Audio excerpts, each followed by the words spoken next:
Mic test, testing a mic.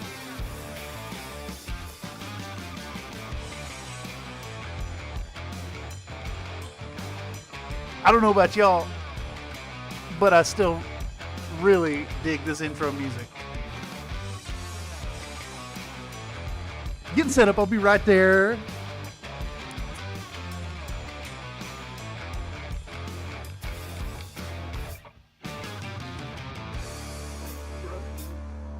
What you mean mic broken? Welcome, Peganeco. Welcome, Vandermore. Mike is on the desk at the moment. I'm getting there, running a little behind. Oh, good Lord. Who am I wearing my... Oh, yes, I'm Cameron. On behalf of Country Pride Reno. I'm wearing the headset of my other computer over there. And I'm transitioning in to the paint stream. God, that's loud. So you got the other music over here, the stream sound. Let's get this camera in place. Wonder what angle I'll need to use tonight, because we're about to do some airbrushing. Also, this needs to be tightened up. So y'all can't see, but I have a boom arm that goes to the ceiling, and it is connected to a segmented camera mount, a three section articulated mount, which is running to this webcam, which runs down to the computer on the ground. And yeah. See if that works. Hopefully Wi-Fi holds up for the stream. Last night was in Arkansas and internet was poop. Well, I hate to hear that your internet wasn't holding up, but no pressure to hang out if the internet is bad. I know it's very frustrating checking out streams when you can't stay up to date and in the moment. Let me gather my thoughts for a second here. And yeah, all right. So tonight we're painting these First Orloff Grenadiers. Get my little spray backing up. Here we go. Hope y'all can see that. My chat monitor fell off the wall yesterday, right after the stream, and it's sitting on the desk now. I'll take a little adjusting. Okay, so yesterday we got these mechs assembled, we got the bases sculpted, and right after the stream I got out my, see if I have it handy somewhere, I got out my Mr. Hobby Mr. Metal Primer R, and I put that in the I put it in my airbrush and sprayed it out, and it immediately turned into spider webs, and was a huge problem. Howdy, Commander Shepard. Good to see you again. Actually, speaking of, that reminds me. 1 second, y'all. Be right back over there. I'll do a thing real quick. Let's do this. Let's do this. Let's do one of these. Let's do one of these. I'm rolling the dice.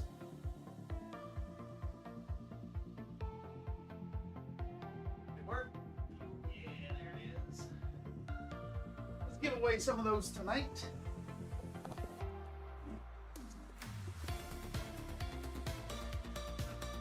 That's just so folks can play with biscuit-based emojis. A whole bunch just went out. I don't know how that works, but I get a lot of fun with that whole roulette of the channel memberships there. And that's a reminder, for as little as $1 a month, you can directly support this channel and have access to some fabulous perks, such as consideration for streaming events, priority consideration for streaming events, biscuit-based emojis, and the occasional members-only content. I'm going to keep that stuff to a minimum, but it's something that I would like to provide for people going forward. Every now and then, maybe more like vloggy stuff, or perhaps even ad-free videos. I haven't really thought about it yet, exactly what it's going to be, but it's in the works as the community grows, especially as school kind of wraps up. I've got one more semester on this Bachelor's of Fine Art, and then I can devote a lot more time to this here project that is YouTube. Okay, so let's get started on these boys today, and see if this airbrush is clean enough to spray through. It should be. After I had the disaster with the lacquer sprayed through it, I immediately got out the acetone and gave it a good clean. So I think it should work. And I filmed that for the video about these Orloff Grenadiers. And I'm glad I didn't catch that on stream, because I immediately caused a crisis. But yeah, we got our 4 mechs and 2 tanks, and I think what we're aiming for tonight is a quick... We're going to hit them with a prime job, with a zenithal coat, and then I'm going to develop a 2-tone gradient on them. So the Orloff Grenadiers, and actually, I guess I could pull it up here on my phone and show it to the camera. The first Orloff Grenadiers have a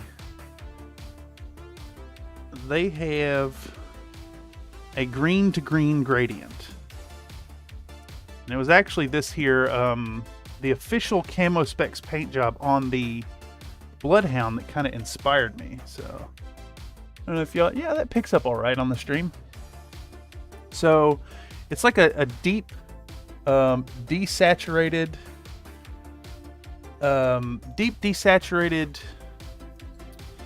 I guess like a dark version of an olive drab up to this super bright green. And I'm thinking we could actually achieve this without needing to rely on contrast paints, instead just hitting it with a spray gradient. Vandal Nora says, so hey, were you able to pin the Hound? If so, any pointers on how to pin really difficult models like that? So I actually ended up not pinning it, and I think this one worked because these ball joints here have such generous connection points. A surplus of the thick super glue was enough to keep it in position. As far as how to pin a difficult model like this, what I would do is kind of get an idea of like how this leg, for instance, would go into the torso, and then file a very small flat point to start your pin. And then you'll make an indentation, and with something like this, I have this tool for airbrush cleaning that got a little dented or bent on the tip, so I use it to, start holes. And then what you'll do is you'll set your pin and leave half of it hanging out, and then when you push it together, you can leave an indentation in the other side, and you can see perfectly where your pin will line up. And of course, if you're working with styrene, you could even heat the pin up and press it into the thermoset plastic. Luckily, I haven't had to pin any Battletech mechs. The worst model for pinning, I'm not going to go grab it, but it was my Fat Yon Yon on a Bike by Corvus Belly. It was a nightmare. It took 8 pins, and it's a single guy on a motorcycle. Anyhow, where are we? Where am I? Who am I? I think it's time to start the prime. And I think the best way to go is going to be with some black primer first. But so I picked up these Stynylrez primers off of Amazon, and they're completely separated out. So I think I'm going to try to recover that here live on stream. Let me get a wider shot for this feller. And so for stuff like this, I keep some plastic chopsticks on hand. Use them for all kinds of stuff. Thoughts on things like JB Weld? Some of those Falcon wings don't pin well. Sorry for all the questions. Well, for one, no, don't be sorry for the questions at all. I love the questions. It engages my mind. Falcon wings don't pin well. I don't know exactly what model you're referring to, unfortunately, but I think that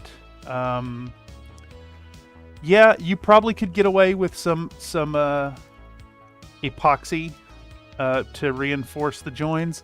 I also use I reinforce difficult things to glue with B7000.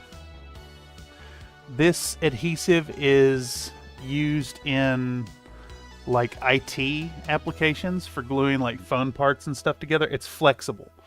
It's not as strong a bond as super glue, but like for instance, when I glued together the Marauder, the 28mm Marauder, it was good to do a combination of the B7000 and some super glue, so you get both qualities.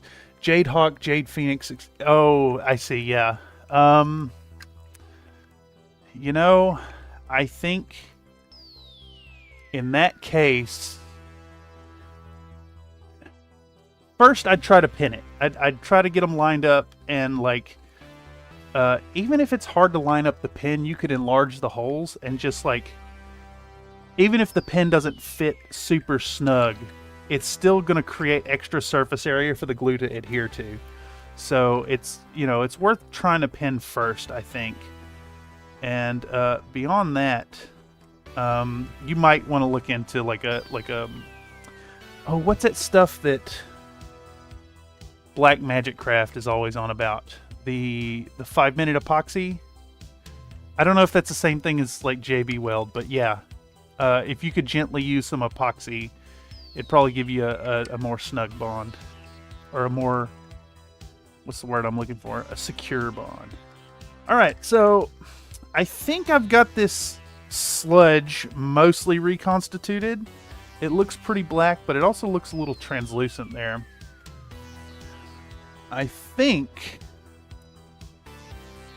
I'm going to need to put a stir ball in it, and I have some up here. I think it's time to have a product mention. So I picked up this here Onilab MX Mini Vortex Mixer off of Amazon for like $30. I was shocked that it was so inexpensive. I can't remember who mentioned it exactly. Someone mentioned it in the Discord, and I went to the link and immediately picked one up. So whoever you are, you know who you are, and it's well appreciated. But this thing came with 120 stir balls. So if I could get this thing open, I think I'm going to need to use them on this here primer. All right. Let me turn this off. Also, it's worth mentioning, I feel a little guilty. My stream is overlapping tonight with Wildcat144.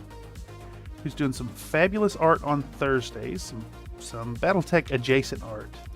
I'd highly recommend checking them out.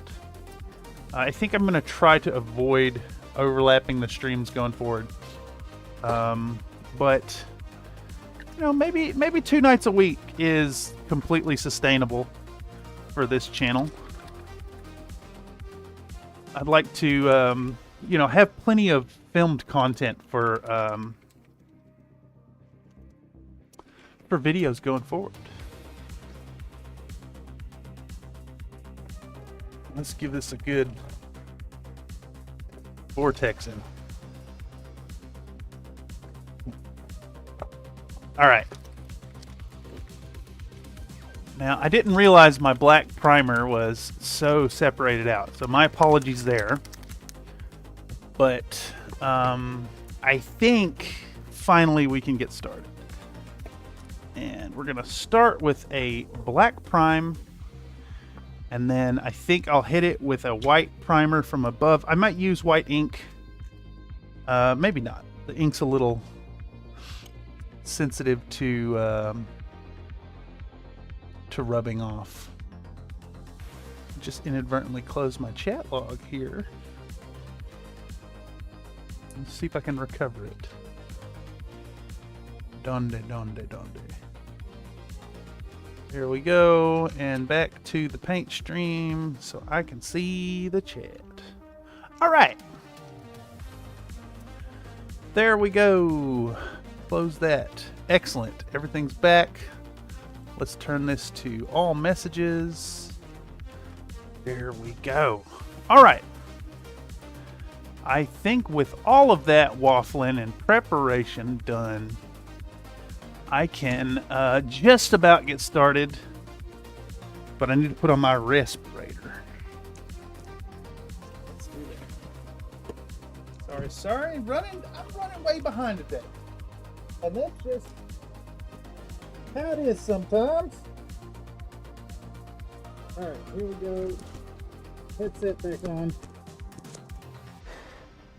Let's see. Mic test. Testing the mic. Yep, it's still getting picked up. I see my mic picking it up. We're going to prime these here models. And we're also going to film priming these here models. Let's adjust this boy again. I think maybe like that ought to do it.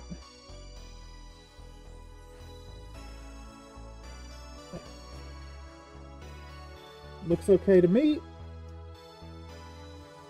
All right. Phone's got charged. We're going to camera. We're going to Pro Video. And let's get started. Get started like so.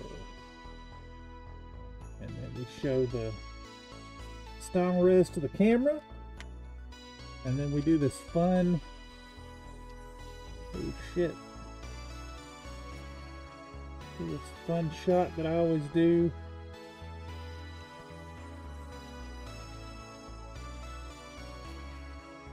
Fill that up. I sure hope that is adequately mixed. But yeah, let's get started.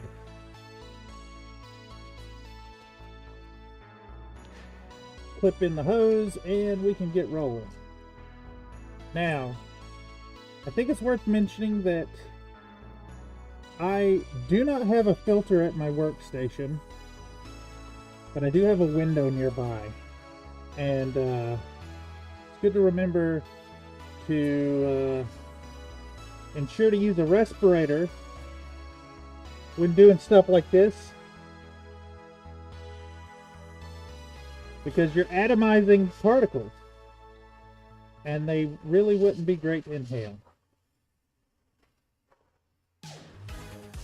But we're gonna hit these lads with some black primer first. And I'm making sure to do this in very light passes to to not saturate them. I need these to dry very quickly, because, you know, it's on stream. And I don't want to spend a whole bunch of time waiting on primer to dry.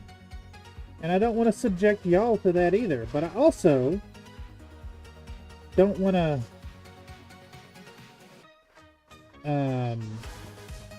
have them pre-primed, because we're going to be working basically exclusively with the airbrush for the most part tonight.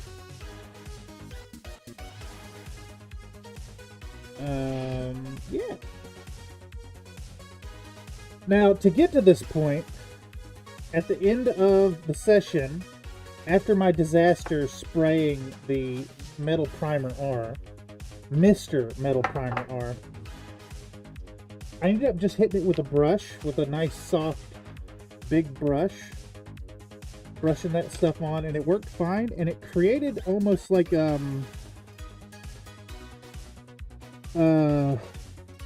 how do I describe this? The tactile feel of the models now is almost plastic-like. So I suspect that the acrylic paint is going to bond a lot better on a molecular level as compared to just on the raw metals. And I will be playing with these models over the weekend, so I'll be able to include a full report on that whenever I, you know, start putting the video together about these. Might do another Aries Games and Minis ad, I'm thinking. And I'm not 100% sure on what the topic of the video is going to be yet. Might be something like, I had to paint up this mech. I had 1 week to paint these mechs, or something like that. You know, always some kind of subtext to the project. I'm being a little too heavy with these last few passes. Okay. Yeah. I think it'd be good to take a moment here to mention how much I love these Badger 105 Patriot. They're the Arrow. I think it's called both the Patriot and the Arrow. Great airbrush, but they have a very small paint cup, so I have to change out the paint quite often. But big recommend. Picked them up from US Airbrush Supply. I think they're normally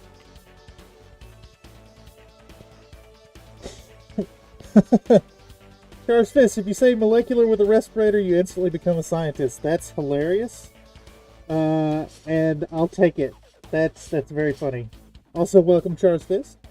Hope your evening is going swell, and you haven't had to work too hard today. I am doing my working now.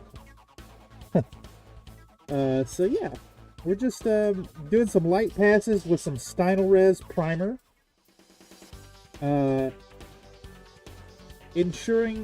Doing our best to ensure very light coverage, so these will dry quickly. Ideally, by the time I get back around to the first one, or by the time I get through all 6 of these models, the first one I was working on should be done. Although I did just have to flood the interior of this Komodo, so that might take a moment to dry. I guess it's a good time to talk airbrush technique as well. A tip I picked up, so a lot of people, when they're spraying, they'll press down on the air and pull back on the paint and then just let go of both. And what that'll do is it'll actually end up creating buildup on the tip of your needle and drying it out. So whenever you're spraying, make sure to hold down the airflow and independently of the paint flow. And when you're done spraying, you reset the paint to the closed position and then let off the airflow. Just a little tip that has saved me a lot of headache in airbrushing.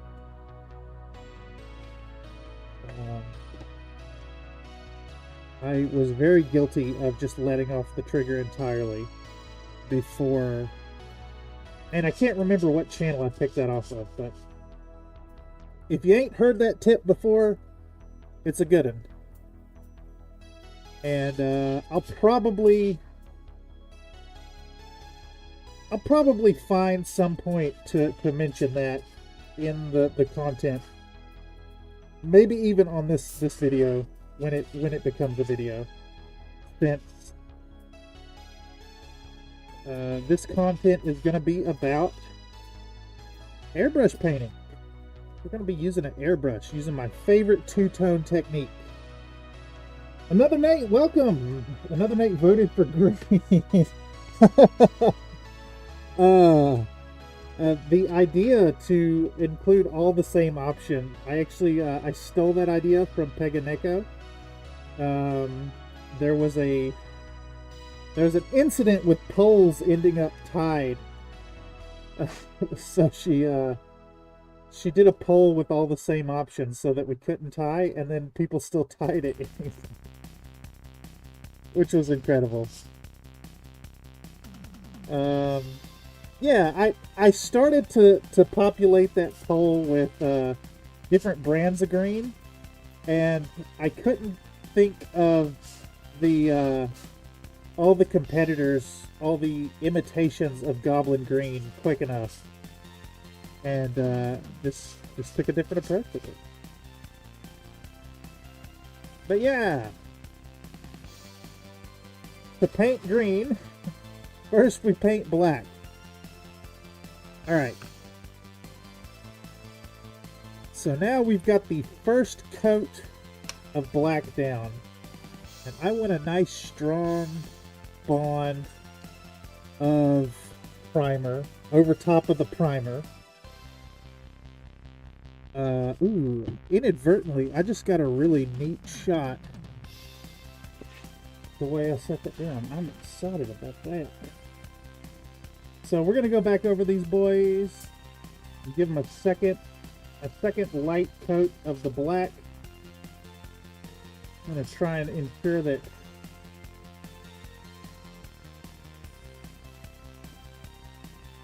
we really want to make sure the black has the best coverage of any of the colors we're using, so that, let's see if I can't angle that in there. So that if any areas later don't get proper coverage, the black will still show through.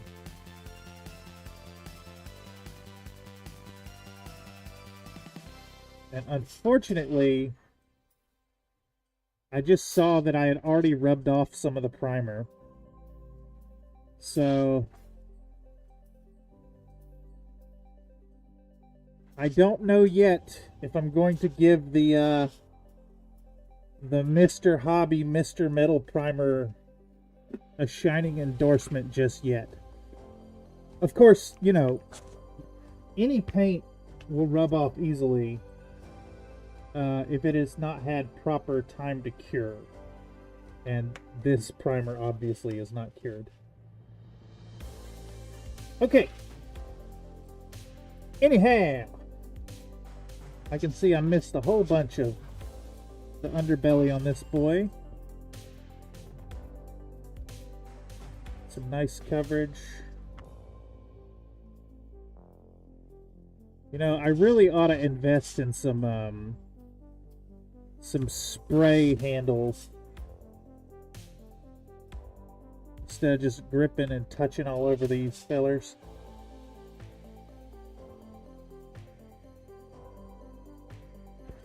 Okay, that looks pretty well covered.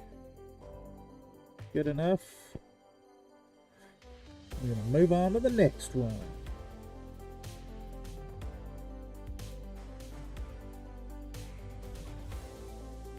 So I was recently watching a little bit of Dan Does content, a channel I highly recommend. And, you know, I noticed how when you're talking about scratch-built models, they always look incredible when you hit them with that first layer of primer. But I'm noting here that the same sensation doesn't necessarily hold true on these models. I don't think a primed battle mech looks any better than a silver one. Another Nate says, I glue bits to sticks for handles. You know, I think I've done that in the Textures with Edna video. I glued her little kitty cats to toothpicks. And I've seen Gunpla people use those alligator clip thingamabobs and spray on those. So that's not a bad idea. Another Nate, not a bad idea at all. I just don't want to get any paint on my Citadel paint handle. And speaking of, I have the good one, the big chunky one. It's so much better than those spindly things that they offer people now. In my opinion, as a large individual, I like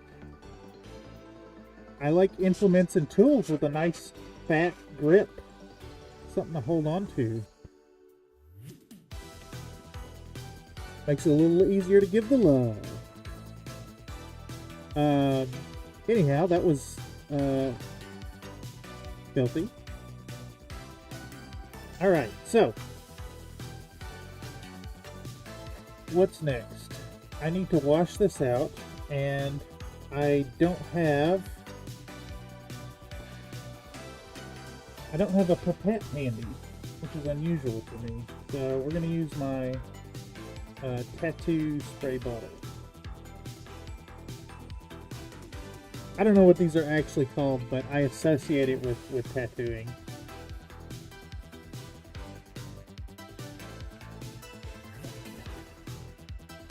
Then I've got an extra jar here for spraying out, or for dumping out, and then this is for spraying out.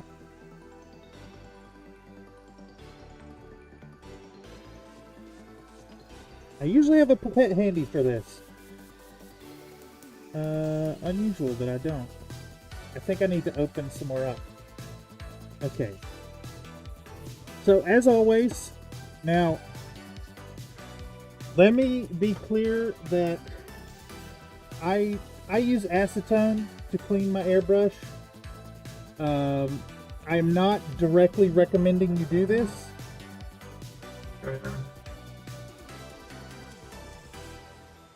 In that this can potentially harm any O-rings or like a Teflon ring that you have inside the airbrush. But I find that if you're careful and you don't overdo it and you don't leave it soaking in the stuff, it's kind of unparalleled in cleaning out the gunk. So my process is a little bit of water, or a lot of bit of water, then a little bit of acetone, and we're going to just spray that out of the tip. Just the whole thing. We're not going to dump it. And then I'm going to follow up that acetone with a little bit of 99% isopropyl alcohol. And that's just going to help remove any residual acetone while also helping to clean stuff out. And we're going to give it one more little thingamabobber there. Alright, so we've got our black on. We need to put some white zenithal effect over top. And I don't necessarily think the zenithal effect is necessary on this project,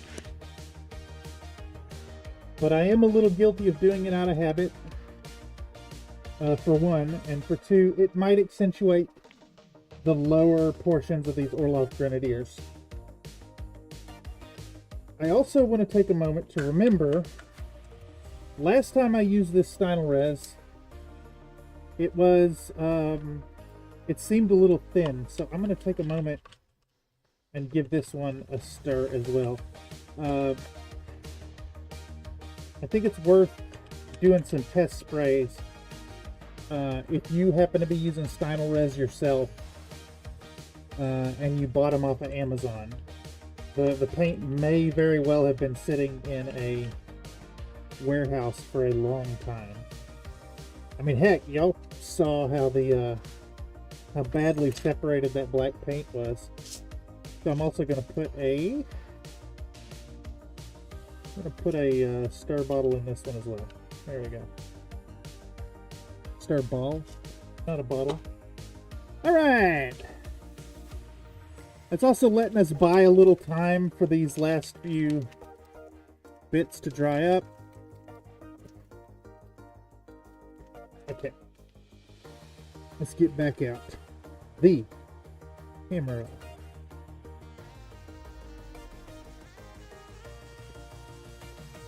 Here we go. Pro video. Record. We're going to show the white Stynylrez to the camera. We're going to pull this feller over. We're going to focus right there. And I'm going to find my little toothpick again. And we're going to add white paint to the cup. There we go. The toothpick is just to help control where the paint flows, if you don't know that trick. Alright, so we're going to take our lads from earlier. Now we're just going to give them the old zenithal treatment.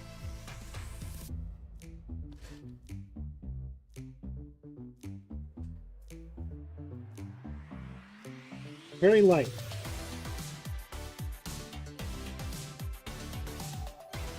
I always love how just like remarkable this effect is on your models. A nice little dusting. And we've got some fantastic contrast retained in the bottom, and the tops are nice and bright. Oh shit. Okay. Same for the salamander.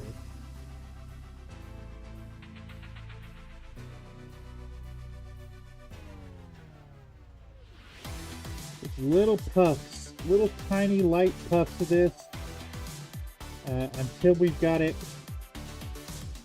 Take it to where you want it and not a step further. And I'm keeping the angle very shallow, maybe like 10 degrees off axis or less. Remember that you can't take it away without repainting it, so less is more here. And I bet this is going to look real funky on the Bloodhound now. So again, the first few spurts are right on axis, and then we're going to tilt it maybe 10-15 degrees top.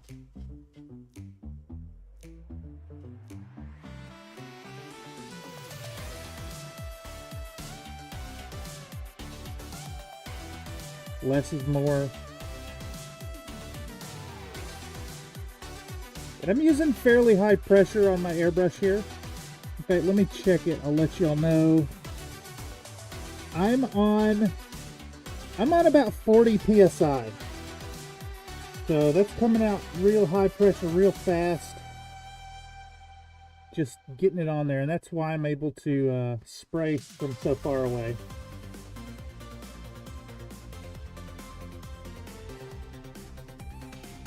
Just, you know, go around the mech.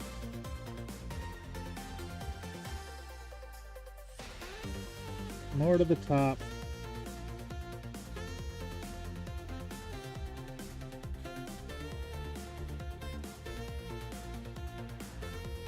Excellent. Need to add a little more paint. A little more paint pit. Oh, drop my thing.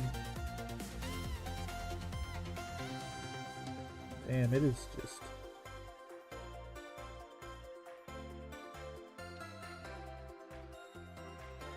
The toothpick is not helping. It is not working, y'all. Let's just do it the old-fashioned way. That should be more than enough. Because we just got the strikers. Same deal with these fellers. Hit them with a dusting of white from above. Basically straight down. And the tanks, I'm going to keep even more on axis. With maybe like a 5 to 7 degree deviation. Let's just give these a good hit.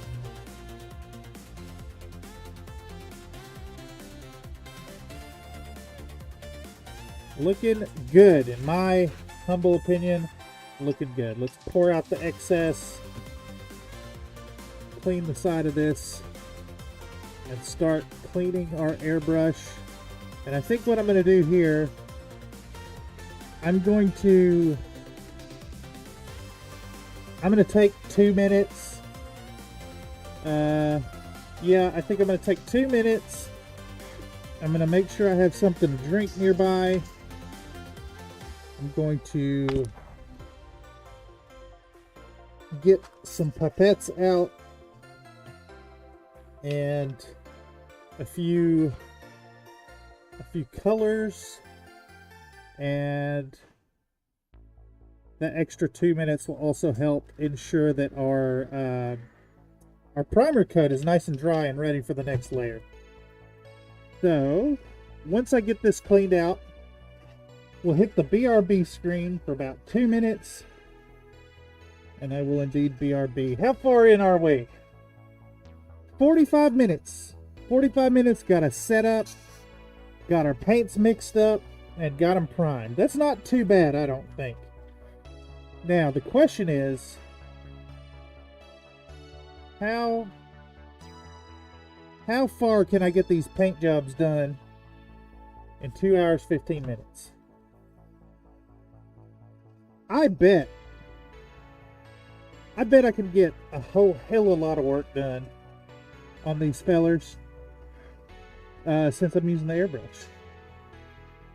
So the game plan is to mix up some green colors, a real dark green, drab olive color first, and we're going to hit the lower extremities of the mechs with that, and then we'll clean that color out and build up a nice gradient to a super bright, vibrant green.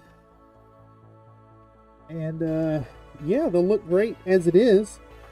And then from there, it's just a matter of hitting it with some oil washes or dry brushing and a little bit of metallic. So yeah, I'm gonna take 2, maybe 3 minutes, probably not. I'm usually pretty quick with the breaks. Get some supplies. And I will be right back, and we'll get right back to it. However long it takes my hands to dry off enough to put on a new pair of gloves. And we'll be right back to it. So, hang tight, folks. And I will see you in a moment. Going to the BRB screen.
audio either. Ain't got no headset on. Ain't got no headset on. It blows me. I gotta put a respirator back on. And then, yeah. There we go. Whew. It has gotten real muggy, real humid.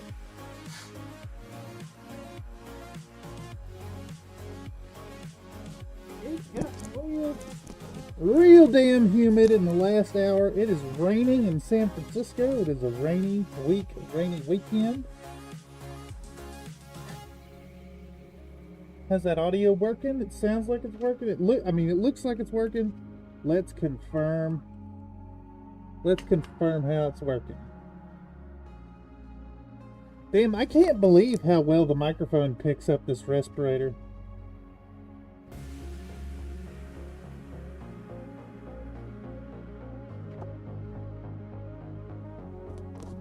I was kind of worried that I'd need to invest in some kind of mic system that would go inside the respirator, but this seems to work fine. Okay, so I think thank you much, Earthquake Johnson. Thanks for letting me know it is indeed working. We need to pick some proper colors for the first Orloff Grenadiers. Let me pull this thing back up. Let's pull that paint job back up for the stream. So we're doing like a real dark, real dark desaturated green for the lower half. And I think to achieve that look, we might want to use the same dark green that went on my Hunchback, if I could find it, and that was called German Camo Dark Green. And then we can highlight that all the way up to, needs to be a super bright green, like a sickly, stupid bright green even. Maybe uniform green. I don't think that's bright enough. I think we're going to just take it straight on up to, thanks for the membership. Oh yeah, no worries, Earthquake Johnson. No pressure to keep that current. Gives you access to some fabulous biscuit-based emojis in the YouTube channel, as well as priority consideration for member streams going forward.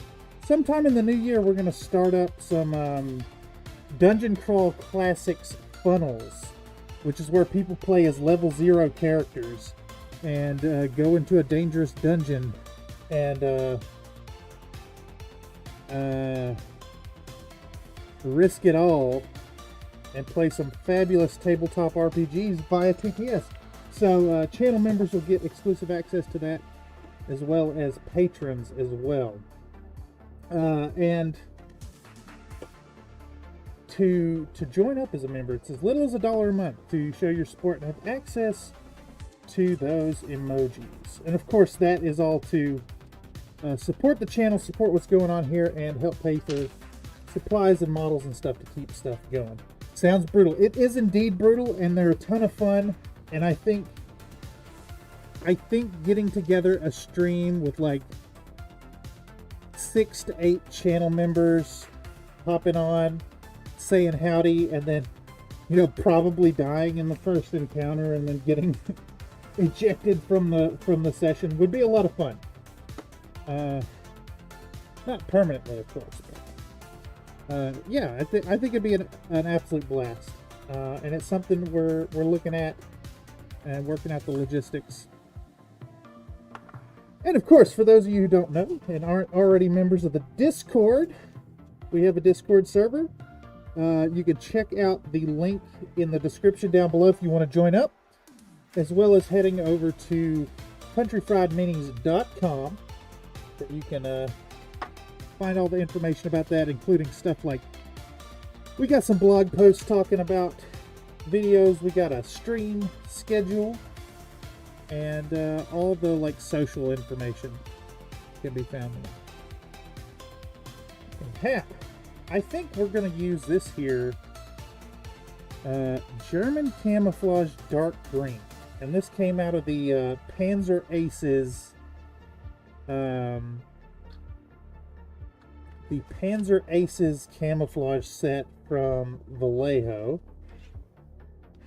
And we're going to put a little bit of that out, and we're going to put a little bit of Winsor Newton Galleria fluid retarder in it, because I want this stuff to last a little longer. I'm pretty sure this is just glycerin, which will help your paints not dry out as quickly. We'll start with 1 pipette worth of water and give this stuff a good stir. Now, we want this paint nice and runny, kind of like milk consistency. And I think it's just about there.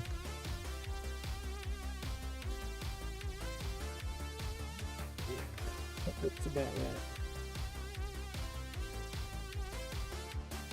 And we clean off. Yeah, if y'all don't know about Dungeon Crawl Classics, check out Goodman Games. It's a really, really fabulous RPG system. It's very reminiscent of old school Dungeons and Dragons. Very fun. A buddy of mine ran a campaign for several of us over the pandemic through Tabletop Simulator, and it was an absolute blast. We had a great time. We all went in with 2 characters into the funnel, and actually I think we went in with 3 characters each. Yeah, and most of us made it out with 2 characters. So normally what happens in the funnels is, if you survive as a level 0, basically a villager, like some farmer with a pitchfork type deal, no proficiencies, no abilities, just a person. But if you were to survive to the end of the funnel, fight the big baddie, you then would have the right to level your character up to 1. It's kind of crazy. Anyhow, we're going to take our newly mixed colors, and we're going to just do some real light passes of this. Now, this stuff is super thin, so it's going to be applied quite translucent. And it also will have the danger of, if you apply this too thick, if you flood an area, it's going to perform more like a wash than a paint. So we're going to go over these portions in very light layers a couple of times instead of just one pass. I may have to mix some more up, and because we've got 6 models here, it should be dry on the first few, or the first one, by the time we wrap around.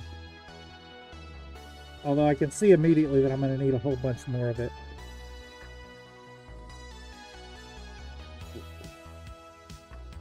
Let's refill the cup. So when I'm using these party cups here, this is where the toothpick is really important. Otherwise, this can really make a mess.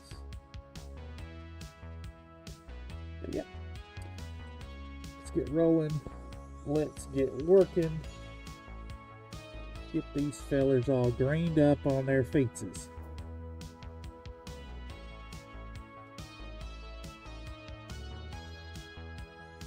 Again, just real light passes of this when you're working. Real light touches. Less is more. You can always put more on once it dries if you need a little more. And I'm kind of trying to favor just the lower portions.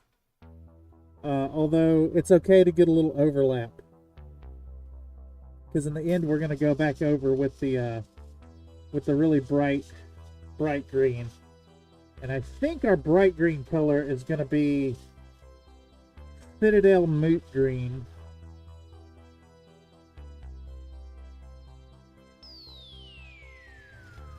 Heck, this might not even be dark enough. You know, it's good enough. It's good enough. What am I talking about? Second questioning myself. Second guessing myself? No. We stick by decisions here.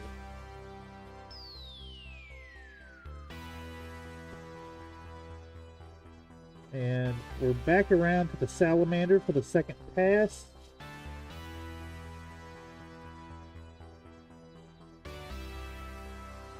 You know, almost covering all of the lower reaches. Just kind of leaving the top white area basically untouched. Now, as far as the tanks, I think we're just going to try and hit it at a lower angle on the front, and then keep our spray to the sides as best we can.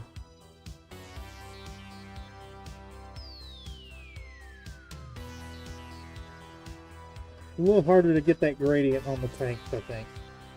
Just because there's not as much area to develop that two-tone dealio. Trust this, I said I think it gets darker. I think you're absolutely right. I'm seeing that now with this color.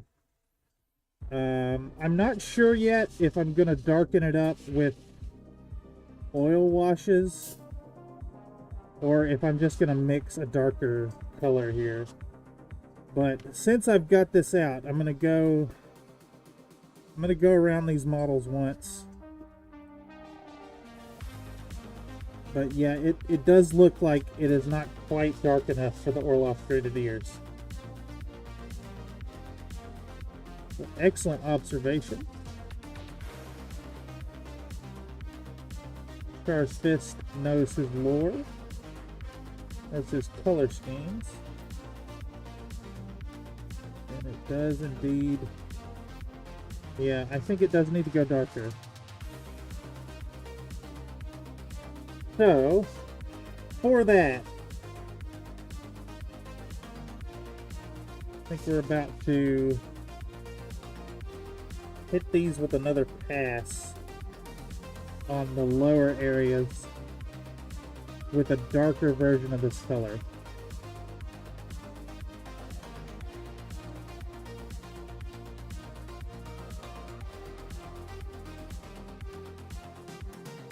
Now, I could probably darken these up with an oil wash, but I'd rather not heavily oil wash them.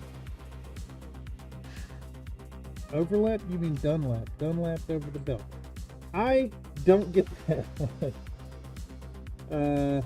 Not off top, at least. So, these are indeed not quite dark enough. So we're going to do about 15 drops of the German camouflage dark green, and we're gonna do I need to plug back in my vortex mixer. Find the damn plug. Plug this boy in. We're gonna mix up a little bit of black in here.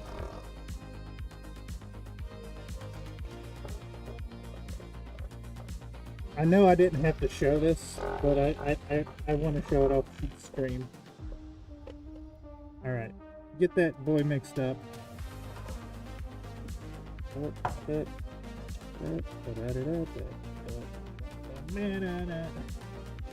We get our Vallejo black, and we're going to do 2 drops. 1, 2. That's it. That's all we need. Same deal. We're going to get back out our fluid retarder. And we put, I don't know, 2 drops. 2 drops is probably fine. And then we're going to put, you know, a little bit of water in there. Give this a good stir. Now, unfortunately, this black is going to desaturate the color, but I can see immediately that that looks a lot closer to the dark green on the lower portions of the Orloff Grenadiers. I think it actually needs a little bit more water, just like 2 drops. Again, we want this about the consistency of milk. It needs to run and flow smoothly, but also have enough pigment to stain up our model. Okay. There we go. Let's hit these models one more time. Bink, and bink, and bink, and bonk, and put these fellas here.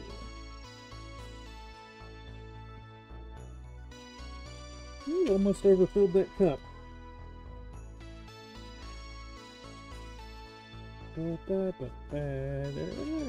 Alright. Let's start with Sally. Actually, that's not quite dry enough. Let's start with you fellas. Yeah, that looks a lot closer. Just immediately a little bit darker, a little bit desaturated.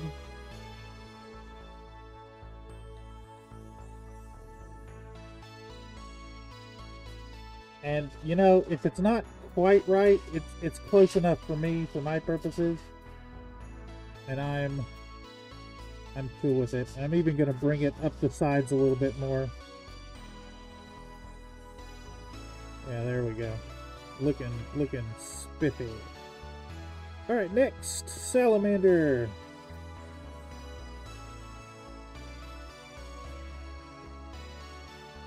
Oh shit, what's happening here? I got an air leak somewhere in my airbrush.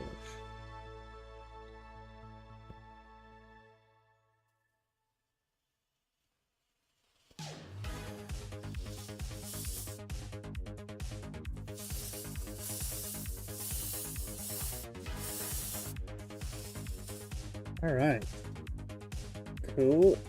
And then we'll move on to Komodo. Komodo could use a little more time to dry.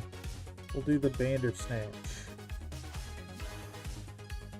And I realize my footage has been out of focus this whole time. The Bandersnatch is actually proven to be a tough one to do this color on, as it's got a lot of weird angles. It's creating a lot of overspray areas.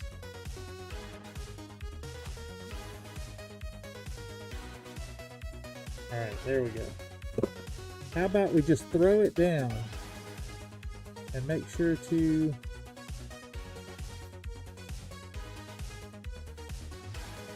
damage the model.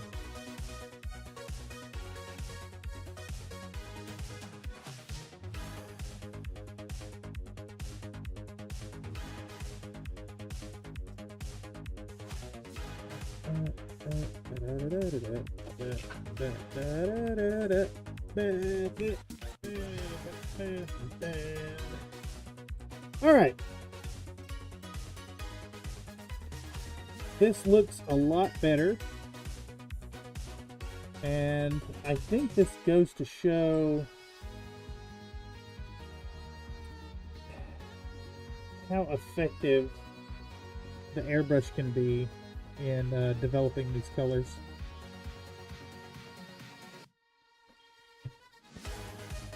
Just real quick, rapid coverage. I'm not worried about brush application. It's good enough and fast. And then I guess the next step is really going to show the magic of this technique. Hopefully. Try to communicate that at least. Alright, cool. Now, we do need to clean this out real good. So, I suppose for any of y'all who are working without an airbrush in your arsenal, this is definitely the downside to airbrush work. The intense amount of cleaning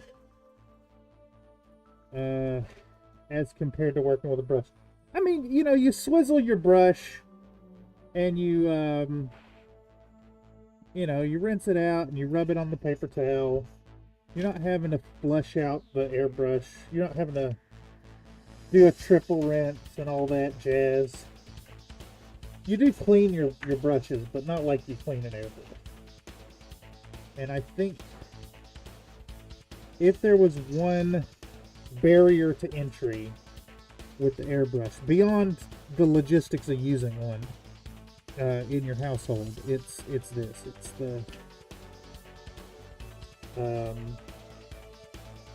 It's the cleaning. It's the excessive cleaning. And really, you can't skimp on the cleaning. You just can't. You need to do your diligence, or be diligent in cleaning out the airbrush. It will last longer. It'll work better. It doesn't have to be perfect, but you need to clean it in between every color. If you're swapping colors and you don't want those colors to mix, you got to clean it out.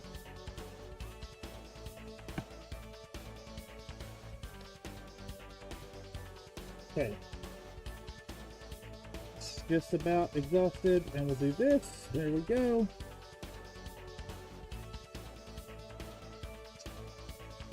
Alright. I guess this is a good point to mention another tip that I picked up in airbrushing. My compressor's hot. So I'm going to go mix up a color now, and it's going to take a little bit of time.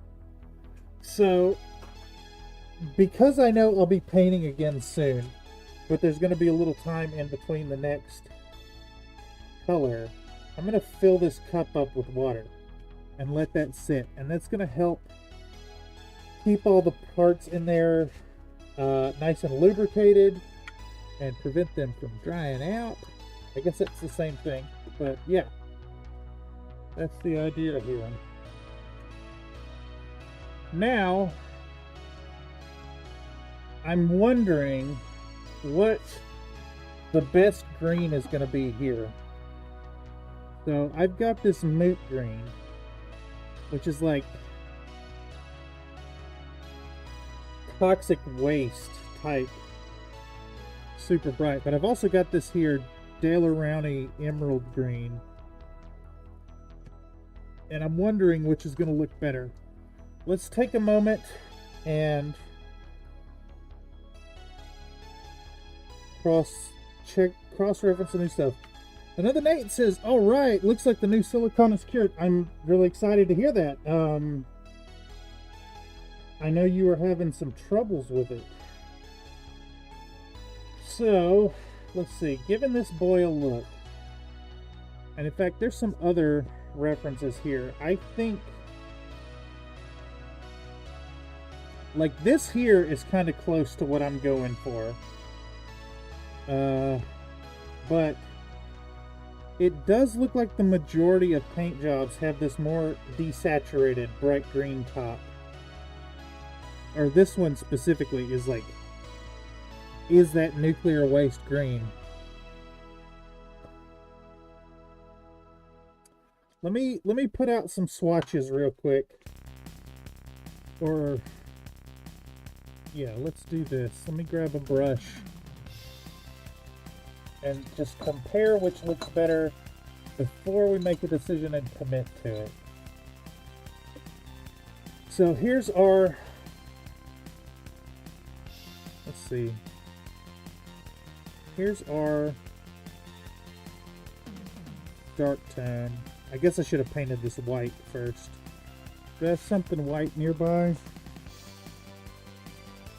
I might have something white to put this on.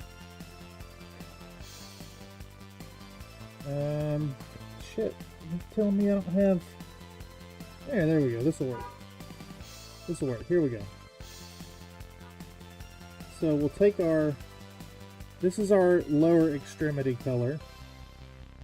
And we'll do two little test swatch here. Blobs on Overwatch 2 shutting down. What? What does that even mean? Also, welcome Tyler Stembridge. Hope you're doing alright this evening. I know it's pretty late over there where you're at. And a friendly reminder, I don't play Overwatch. I have never played Overwatch. Here we go. Let's do the moot green here first.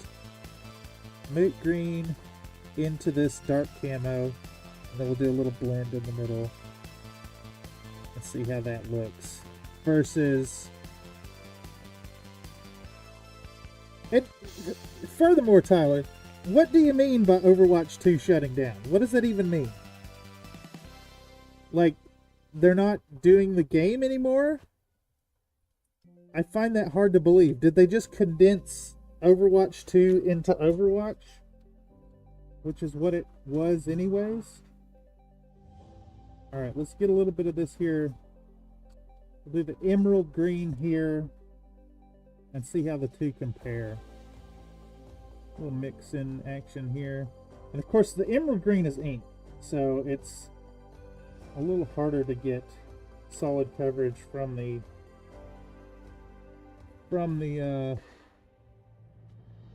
it is no more, says Tyler. But like, why?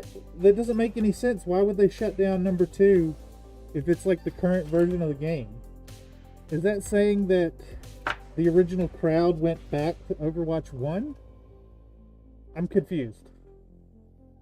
Then again, confused is a state that I live in anyways.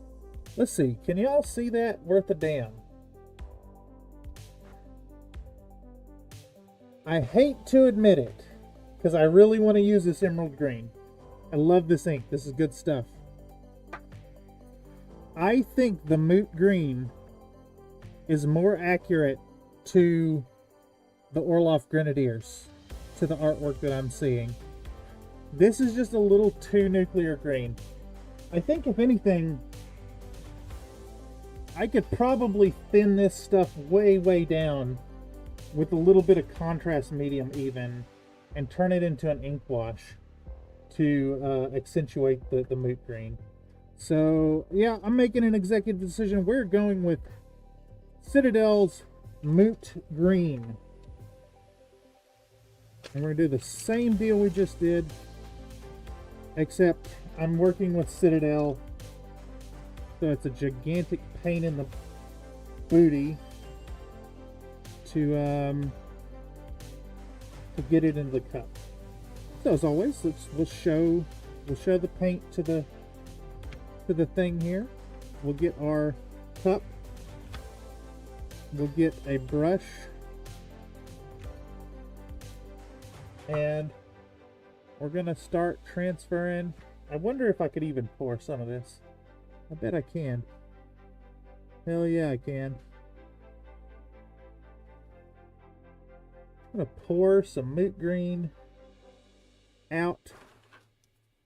We're gonna scoop this off the off the lip. I just said lip and edge at the same time, making it a ledge. We're gonna get our moot green out. We're gonna put, again, we're gonna get our fluid retarder. We're gonna put 2 drops of retarder in here.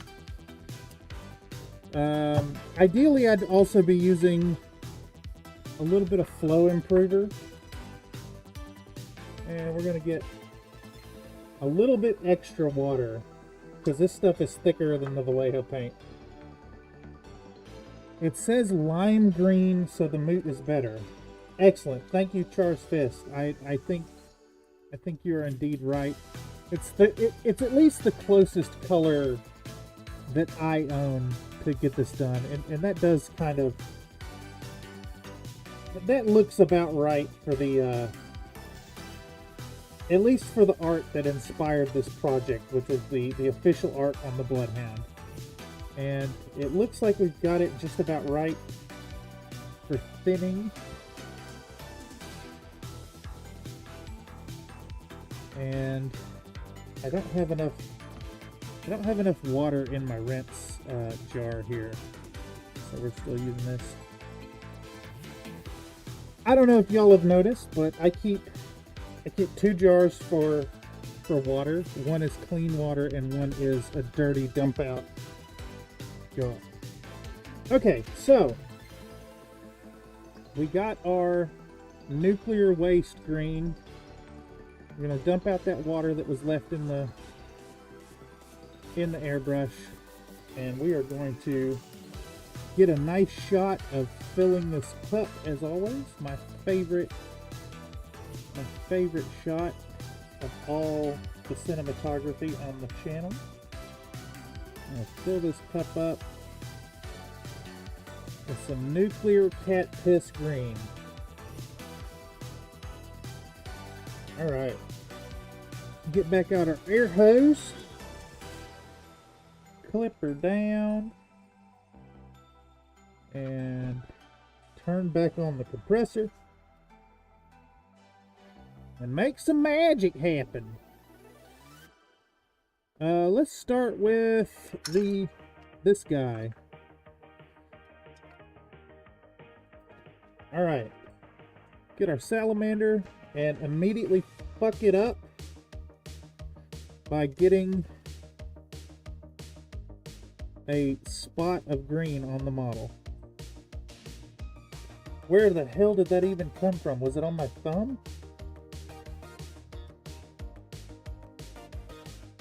Oh well.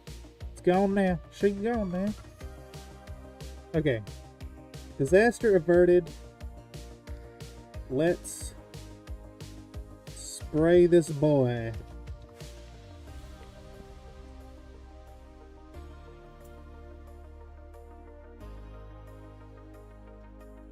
And now this is not the same approach as the Zenithal before. Instead, we're hitting this at a very close to 90-degree angle.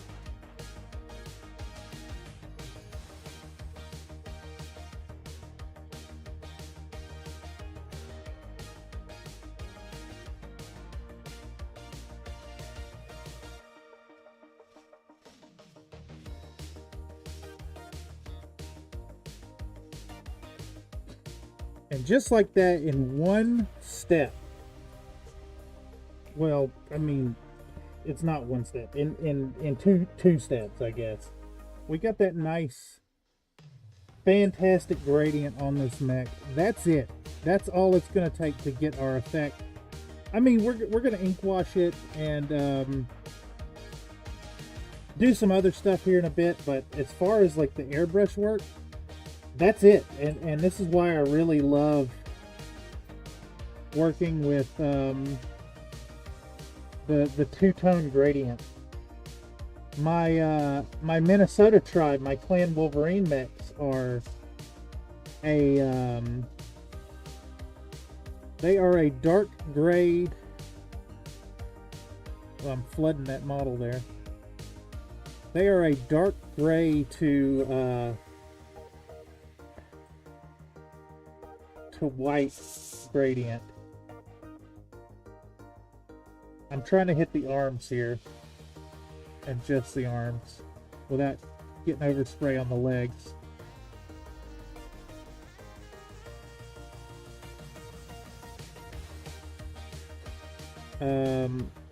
They're done much the same way. I do the gradient and then I hit some orange areas with, I can't remember the name of the contrast paint. Griffhound orange maybe. But yeah. The same deal here with our Komodo. I actually need to move these tanks. They're in the way.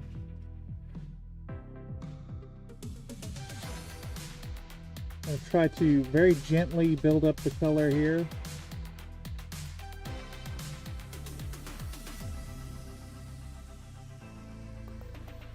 And then of course these mechs are for, you know, they're for a game day. They don't need to be perfect. They're just good enough is good enough. I want a gradient, a visible and recognizable gradient, and then we're going to hit them with some metallics to pick out the weapons and vents and whatnot. I might put some water slide transfers on them. And then we'll do the basing, the colors on the basing.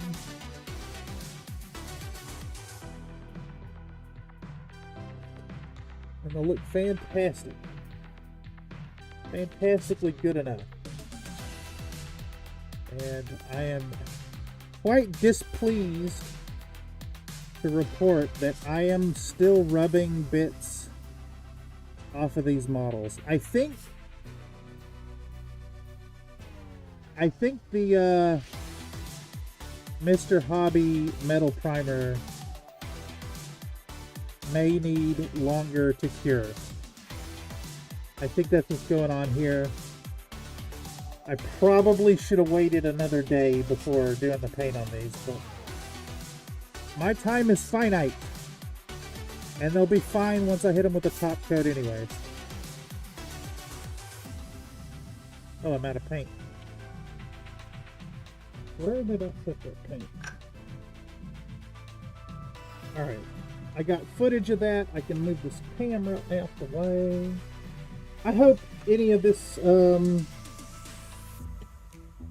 footage experience here has been useful to y'all. I would really love to see if any of you end up doing a gradient paint job with an airbrush. It'd be really fantastic. Another Nate says it also likes heat to set properly. That sounds right. And it has been kind of chilly, which I'm not going to complain about.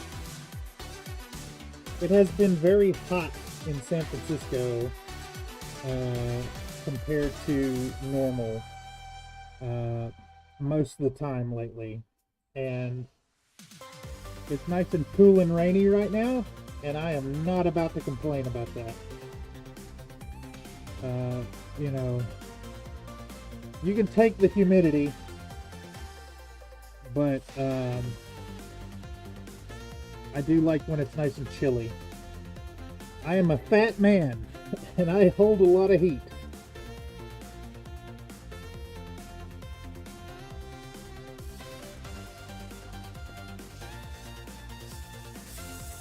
Alright. We're going to do a little bit of cleanup on the top of this filler. I need the top to be very vibrant and green. This one also has kind of a thin spot. So we're just going to very, very gently, we're going to get nice and close and do this very gently to not flood it. And then the Bloodhound has some weird stuff going on the arms. So I want to, again, really, I want to get close to it and use a very, very light touch and clean that green. Clean it up. Damn, these already look really cool.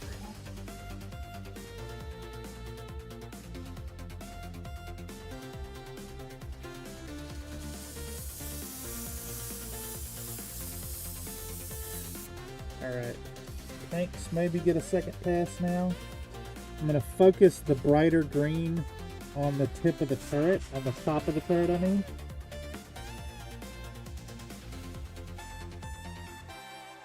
Just a little bit of it. Just a little tiny bit. Alright. Those are green! I am happy with that. I am quite chuffed, I would say. Quite chuffed. So, I think, I think that's about all we can do with the airbrush now. Really. I would love to do the rest with the airbrush. And I kind of sold this as an airbrush paint job. And it is, you know, for the most part, but now we need to take a minute and let this cure. And I think while it's curing, I'm going to knock up some grime wash, because I like my mechs kind of grimy, and it'll help buy a little time here. Okay, so let's, now that the airbrush cup is cleaned out, I turn off the compressor. I'm going to get rid of the excess pressure, disconnect the hose, and this is important, I find. I'm going to take the needle out of this here airbrush. I'm going to take a little bit of acetone and I'm going to clean this needle. Clean out that needle. Make sure that tip ain't got no paint on it. And then, the way I store my airbrush for future use, I'm just going to take this spray out pot as it is. It's still not very, like, there's only a little bit of liquid in there. And I'm going to put this on the edge of my desk back here. And I'm going to take my needle. I'm just going to put it right beside it. I'm not going to store it with the needle in it. And I find that when I do it that way, I get less issues with the needle sticking. Let's take off this respirator. Get back on our headset. Blow my nose. Cool. And I think we are, let me modulate the volume of my voice here. I no longer have to shout into the mic.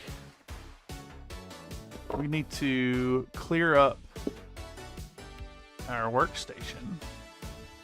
So I'm going to get my water cups, and I'm going to pick up these lads. And we're going to move off the spray booth. I keep calling this a spray booth. It's actually the remnants of a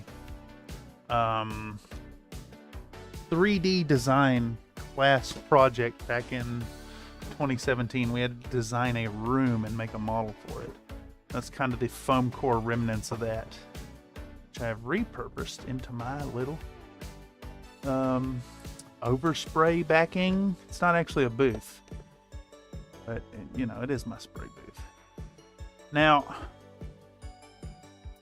I do think I rubbed off some paint already on this here Bandersnatch. There's a point right there, and there's one on the toe, I thought. I think I'm going to nip that in the bud right now and dig these paints back out of the trash and touch them up.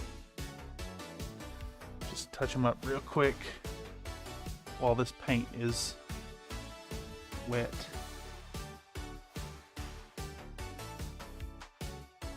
Just get a little bit there, and then get some on the foot that needs to get touched up. We're going to do it now. Yeah, I am not 100% sure if I am going to even include the mention of the metal primer. It is not exactly what I thought it was. I was thinking it was just a etching agent for metal. And it may have some etching properties, but I was shocked to discover it was a lacquer. And because I don't have a lacquer thinner here, I ended up just brush applying it. And I don't know. It seems all right for the most part, but I've already nicked this Bandersnatch a couple times. I don't know if that has more to do with it being, you know, the paint's not quite cured, or I didn't give a full 24 hours to the metal primer, which it very well could be, because, you know, just because paint's dry doesn't mean it's done and ready. So definitely want to give it a fair shake, but do I then put it in a video and pretend like I know what I'm talking about? That might be a little disingenuous. Or it might be a little Easter egg for those of y'all who have discovered this stream, who have been here for this stream. Okay, day. This is our paint palette, which has been dry since the skink project. I have not been painting, y'all. Do not put in the work like I should. Let's take a peek at our time-o clock.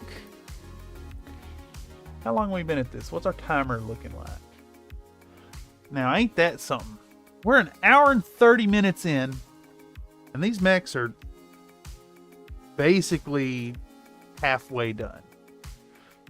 Kind of remarkable what you can do if you have the airbrush. I know it's like a push to get people to use an airbrush or invest in one, but damn, they make life easy sometimes. All right, so we got our wet palette. We're gonna hydrate her up.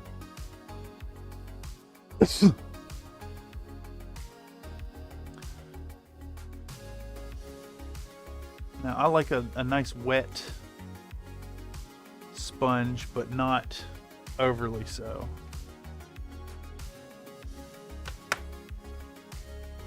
For just enough amount. It's not quite enough. We still have a dry edge there, so we'll hit that. And you know, I don't know what to call these things, but these spray bottles with the neck on them. But I recommend having some in your collection. They're really quite useful. You see we got all this excess moisture here. I'm gonna get rid of that. I think that's a little too much. I'm gonna set down our...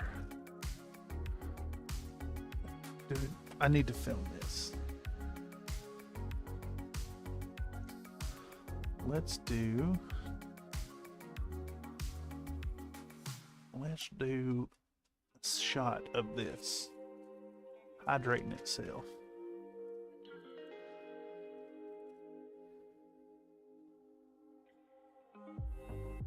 My second favorite shot in the cinematography of Country Fried Minis is the hydration of the wet palette. Of the parchment of the wet palette, I should say. Wet ass palette for wet ass paint, double wipe. You're damn right. Well,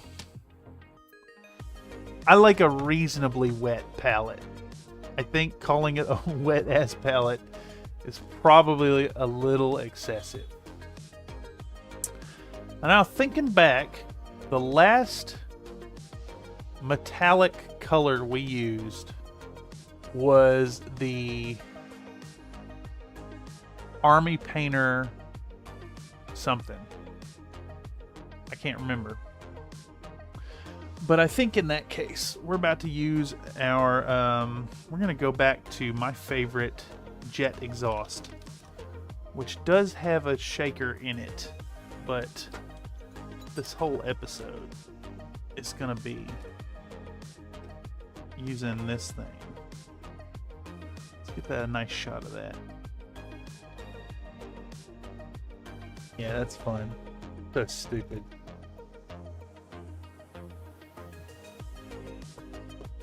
Thing is silly. It has been useful every now and then, but like, is it worth like lab equipment price? Absolutely not. Is it worth $30 on Amazon? Yeah, maybe. I guess it depends on what you want out of it or how much you think you're going to use it. Okay, so we need to paint some tight areas and not flood them. So I think we're gonna work with this two round brush, and it's crispy. I think I'm gonna clean it with a little alcohol real quick, like clean it with alcohol first. Just a little zip of that. Clean up our brush. Just any residual crap that I negligently left in there. Get rid of that. It doesn't have to be pink.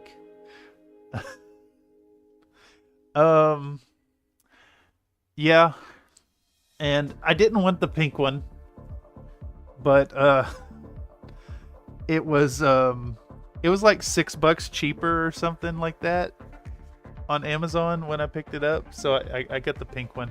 I guess they must have had a bunch of extra pink ones in stock. Honestly, I think white is a really bad color for it for the paint desk. I mean, it's fine for a lab setting, right? But you know, a nice clean white piece of equipment is going to get very dirty at the hobby desk. And I was actually using it during that tattoo project I was working on, which I still need to finish.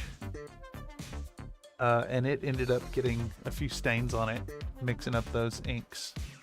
Okay, so we got our unfocused, now focused jet exhaust metallic paint. And we're going to start picking out metallics with our number 2 round Princeton Art and Brush Co. brush. I'm just going to put it in logical places. I'm going to do, oops, did I just break that?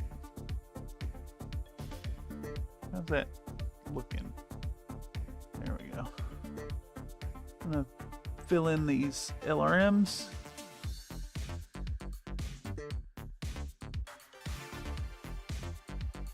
I'm going to try to get away with less is more as much as possible here.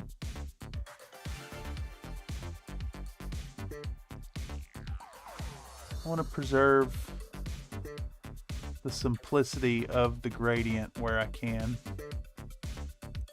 Let's actually put this lead on the paint handle to minimize the amount of time I spend rubbing on the metal. Give that paint as much of a chance to cure. And now we're just back to regular work here. I'm gonna put this fine. If pink is cheaper, then I need a pink one. Yeah, I couldn't believe how much cheaper it was than. So I assumed that these Vortex mixers were like universally like $90-$100, and this one was like $30. Did I need it? No, absolutely not. It's not necessary, but it is nice to have it from time to time.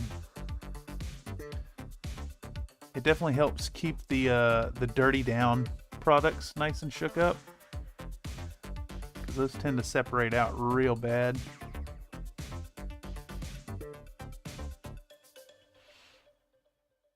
But yeah, there we go. Doing a little bit of silver work here. Ooh, shit, I didn't mean to hit that.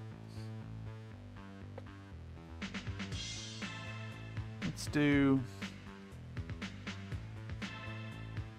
this LRM-20.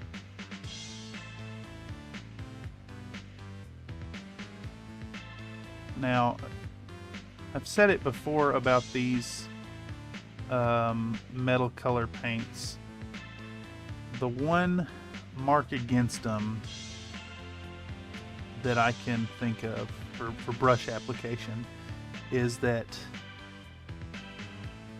they're formulated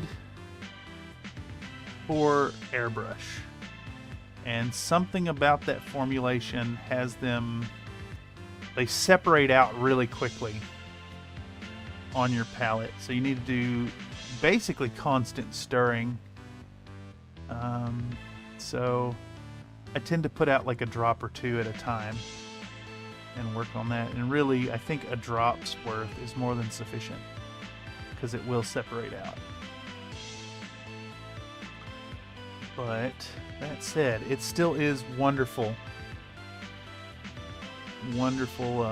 coverage. Another Nate says, it's also handy for someone like me who only paints a couple times a year. Yeah, exactly.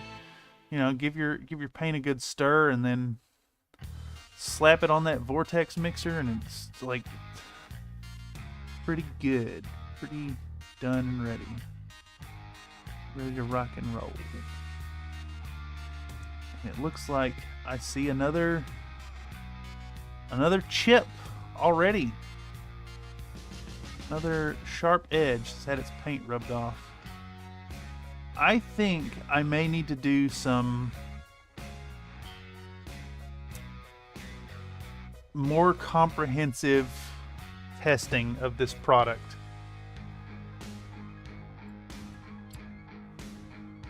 Although I'm wondering if there's only so much that can be done for sharp edges when it comes to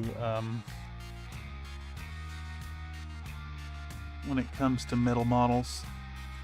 I mean, it definitely feels like it's very firmly adhered to the broad flat areas, but it's still, you know, I'm already getting the problem of the nicked corners. Already an issue. So I'm digging back out my dark green and covering those over. But see, that's just going to chip again because I'm putting raw acrylic color over exposed metal.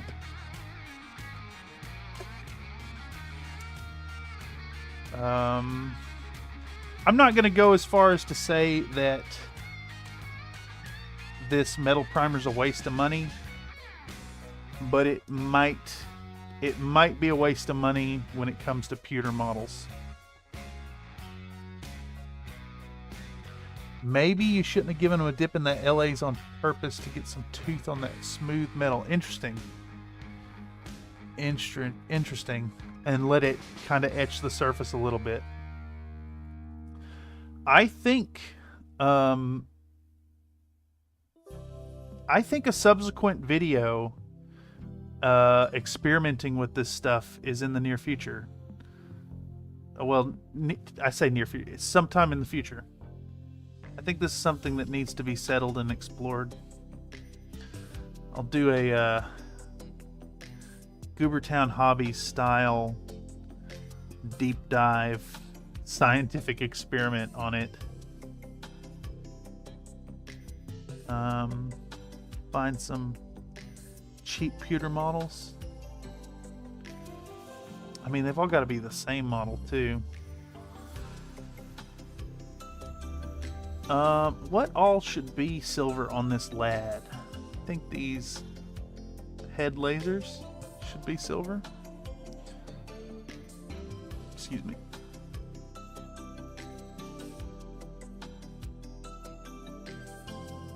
These should go silver. His belt is silver. What else? I really want to keep this paint job as simple as possible, really.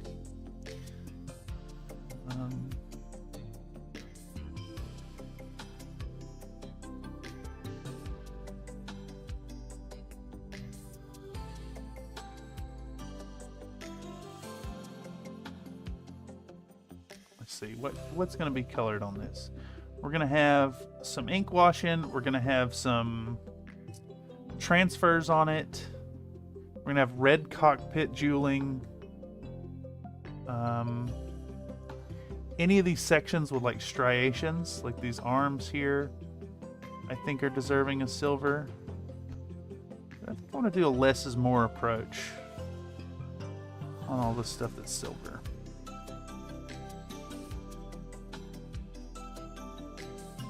We'll do the hand silver as well, I think.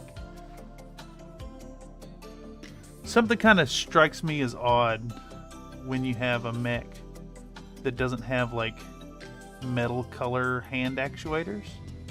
I figure like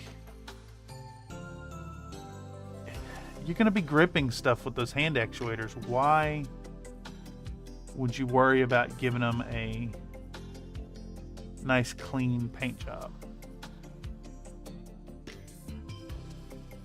So in my mind, mech hands are always metallic or non-metallic metal, depending on what effect you're going for. I tend to not try NMM on my mechs. I feel like that's too much effort for a battle mech. You get a bunch of pewter spoons to do a Barbados Rex style experiment. That is true. Although I think that, you know, that might work because they've got the sharp edges on the sides. I think that's the big issue here with Ironwind Metals chipping so bad, is when you're dealing with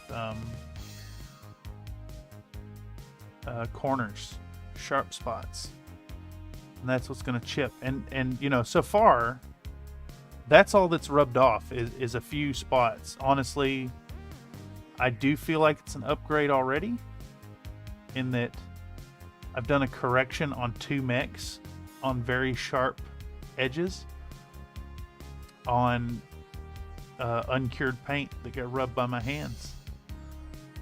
So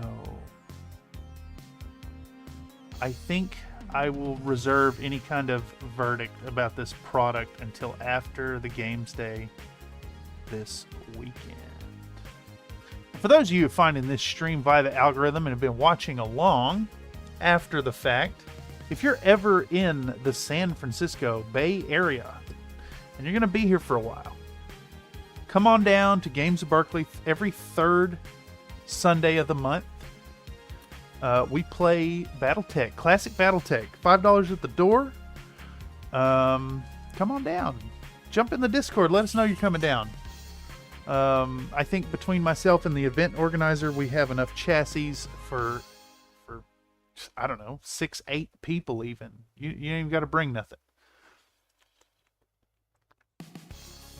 So, gonna be going down there this month. I missed 2 months of it, but things are a little more stable now.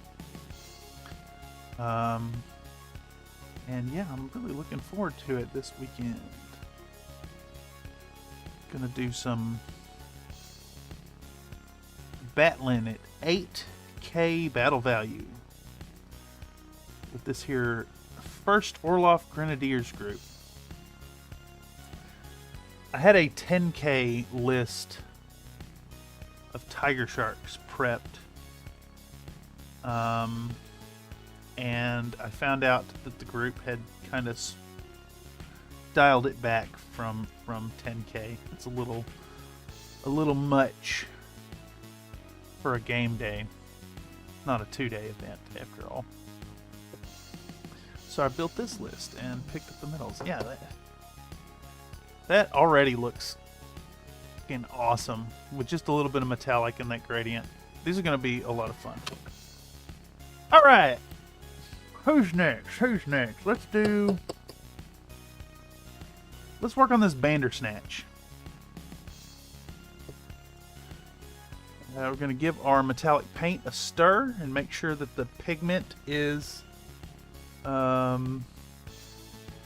suspended well.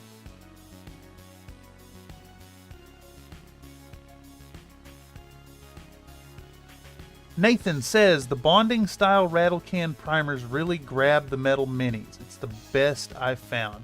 If you let it fully cure, then the chipping only happens with serious collisions. That is an excellent tip there. I have really moved away from rattle cans for the most part.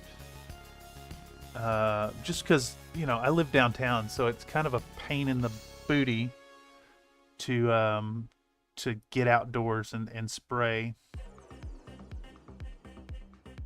But I might have to make some concessions for some rattle can action. That might go in the in a future painting metals video.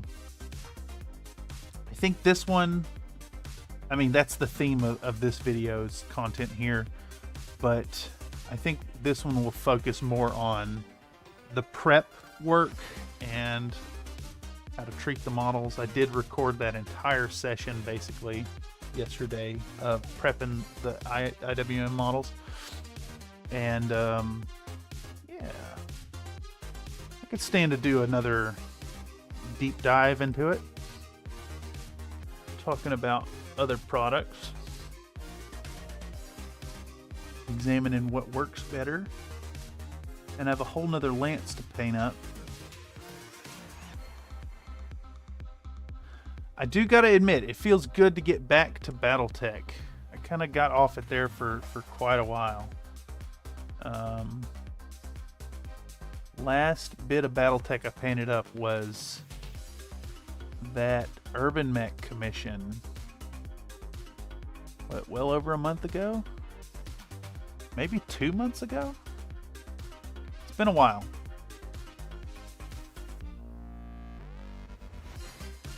Plus, these are some real funky mechs. I think it's going to be a joy to bring them out and throw down against some folks who aren't necessarily familiar with these funky TRO 3055 mechs. Pretty sure they're all 3055. One of them might be 3060.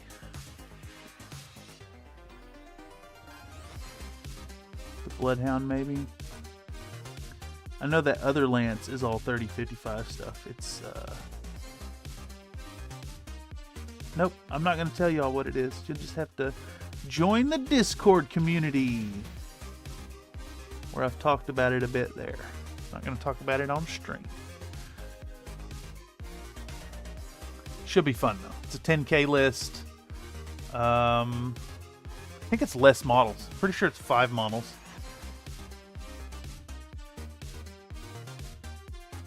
Four months, that was August. Good Lord. I lose track of time. It all just runs together in my mind. Nathan says 3055 has the best mechs with the worst artwork. Tyler says, yeah. Yeah? Or nah. Yay or nay? Alright, what are we working on here? This Bandersnatch has... I think we're going to pick out just the gun barrel here. And then leave the lip around that recess in the green. Just try to carefully pick out the details. Although this thing does have like a heat sink sitting on top of it there. I think that could stand to also go metallic. It'll hold up. It'll hold some ink wash stuff really well. Big time yes, slam yeah. I don't know. I don't know if the latency is bad, but I don't know what you're talking about, Mr. Tyler.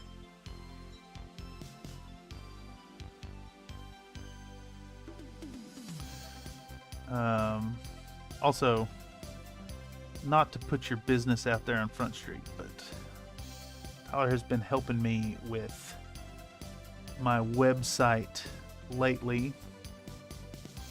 And I want to take a chance in a moment to publicly acknowledge that and give my thanks for helping guide me through the nightmare that has been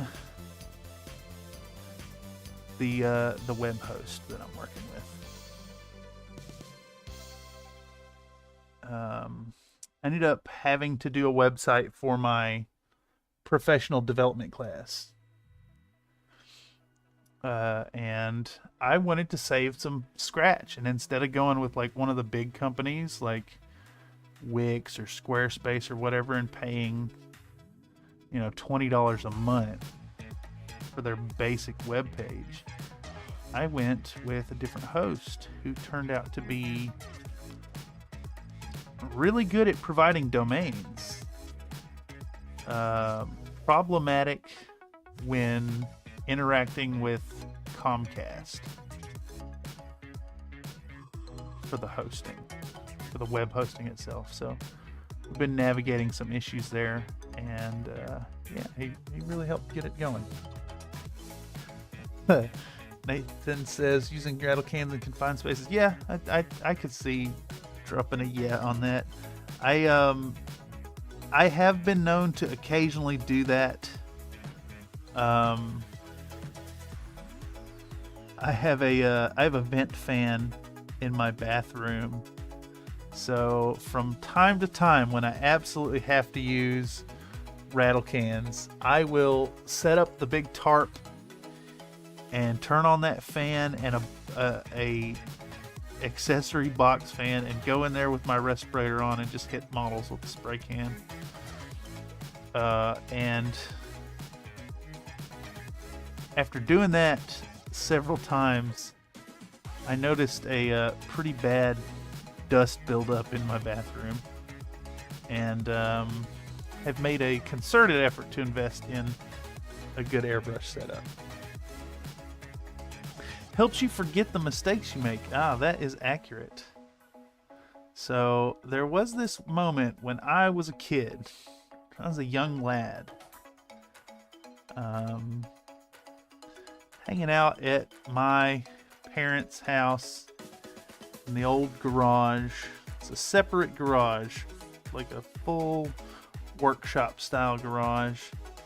And myself and my younger brother got into some chrome spray paint. And we chromed up a lot of things in that garage. And it was a lot of fun. But then I got real dizzy and real lightheaded and didn't feel so great.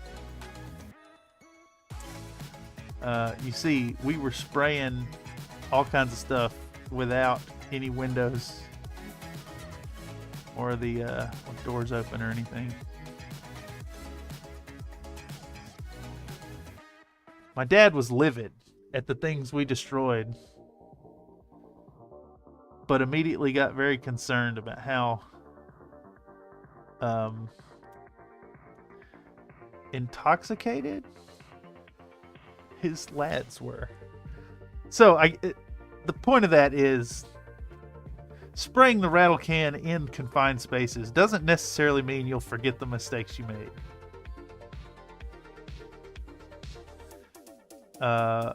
Namely, when spraying the rattle can in the confined space is the mistake, it serves as the lesson. Also, I'm sorry, I'm not in frame here. I'm trying to keep this in frame. Trying to be cognizant of how bad my hand drifts when I'm working on models.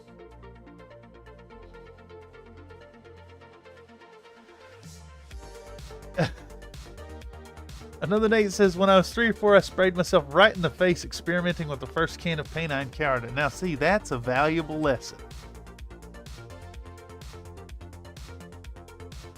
And probably an intense head rush.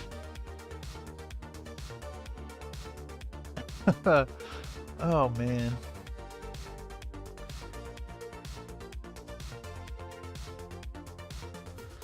Wild. Okay, so we've got this like tubing. I don't know what you call that, expansion area. We've got this like venting down here. We've got 2 rear-facing medium lasers right here that need to go metallic, so we'll hit those. Very slow work here, unfortunately, but you know, trying to be super careful with it, real precision, real careful in the precision of our application. There, I worded that better. I don't want to get a whole bunch of this silver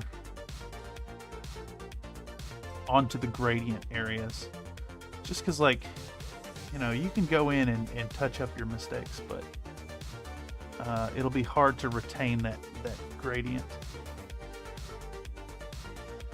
Not without doing like a glaze style, and even then that'll look different than the spray. I'm pretty sure it matters. Yeah, I've heard silver's the best. Another Nate says, no, but I did get to go to the emergency room. It's a real pretty ruby red with metal flake. Amazing. Metal flake ruby red. Kind of like my Coca-Cola Rangers. They are a Crizion N87. It's also a Mr. Hobby product. A Crizion N87 metallic red. I just thought it was the perfect color for a Coke can.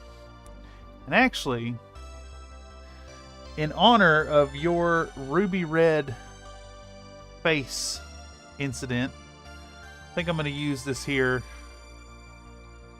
metallic red when I do the cockpit jeweling.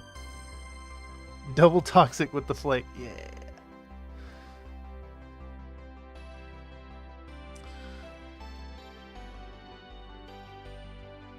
You know, speaking of, do any of y'all know, do like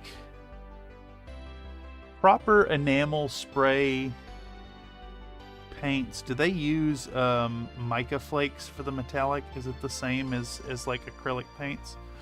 Or is it like proper metallic bits?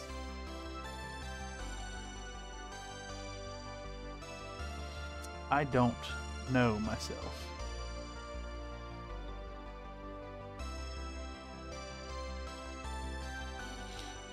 Alright, making a little headway here. Kind of having to thread the needle here and put this metallic in some tight squeezes, namely on this heat sink on the arm here. I think I also want to do,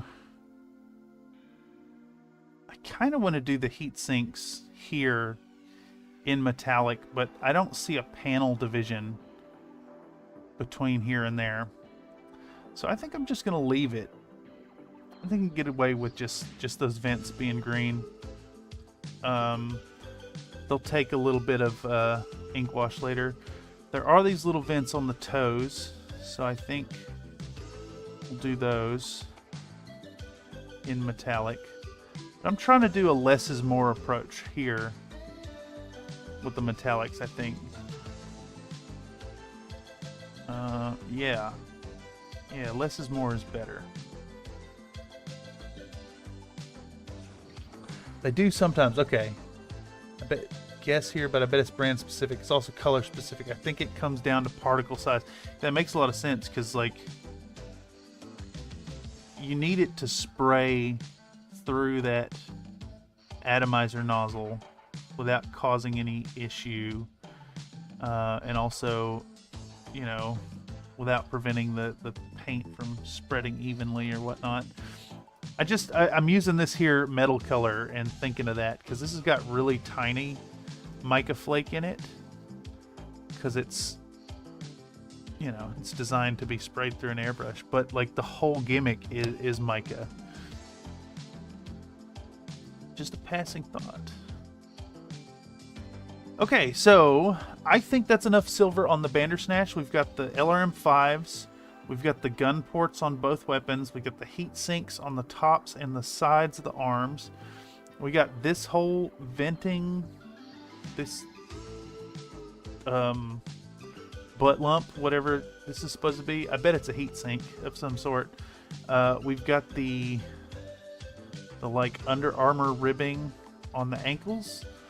We've got these little hoses on the feet. I missed one on this side. We'll touch that real quick. I think that's all I'm gonna do. Like, I could keep going here. I could like do these joints and these vents, but I think less is more. And I really want this to serve as a nice simple paint job, and just the star of the show here is the gradient. I want it to be mostly gradient.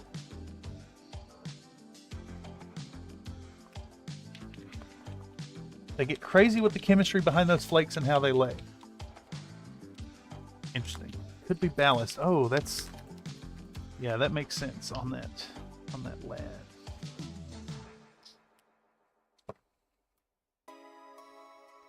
Okay, what's next here? I think we're going to do... how about the Komodo next? What's our time looking like on the stream? We're at 2 hours and 12 minutes. Now, I don't know about y'all, but like, to have so much done on these models so quickly it's neat to me. Really neat. I kind of love it. Komodo, let's see. Komodo's got some funk going on here. It's got a bunch of lasers on the arms, but I'm worried that if I paint the laser housing silver and the hand silver, it might be too much. So I think what I'm going to do here is do something unusual for my style. I'm going to leave these... I'm going to leave the laser housing green and just paint them in with my typical... I use red medium lasers. I think that was MechWarrior 3 that used red medium lasers. That has since changed, of course. It is now red for the small lasers and green for the mediums. I do red for medium lasers. I do green for smalls, and I do blue for large. Usually, sometimes I'll swap it up for green for ER medium lasers. I might do that.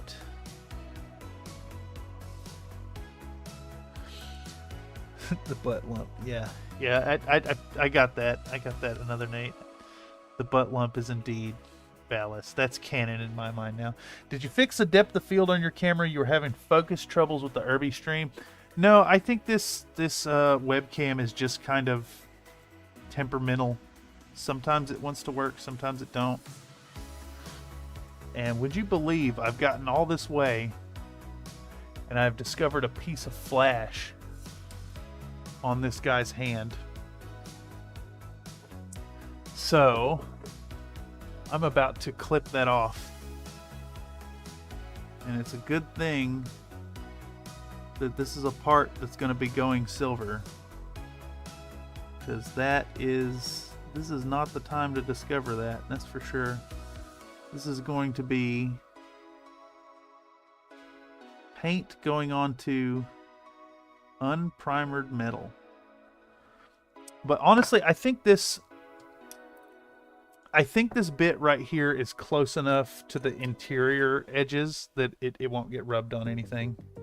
Use different silvers.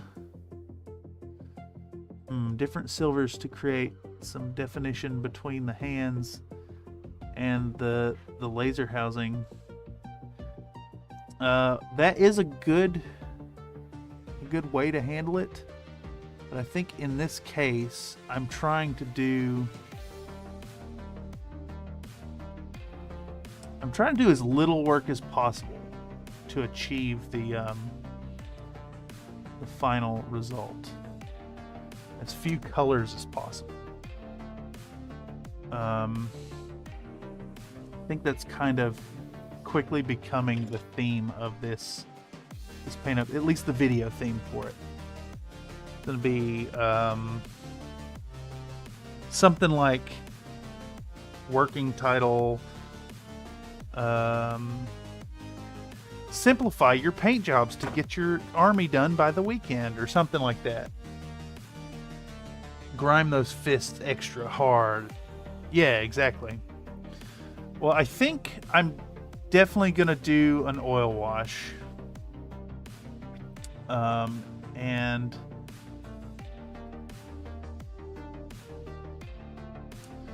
should work. Man, I don't know if y'all can see that too well there, but so Komodo has like an extension of the wrist, and then the fist on it is the silver part. I don't want to do the wrist silver as well.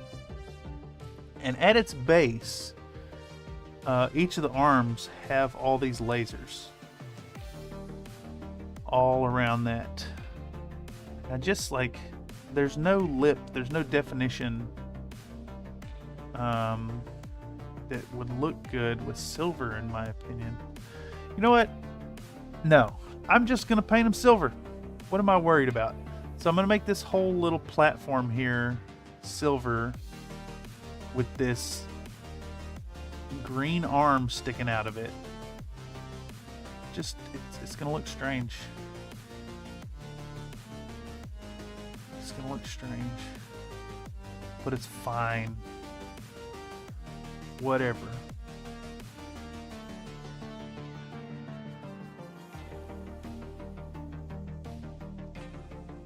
I think the lasers coming directly out of the green painted area would look fine, but that's not on brand for it. Can you, Nathan says, can you stream your cleanup for an oil wash at some point? Yes, absolutely. I don't know.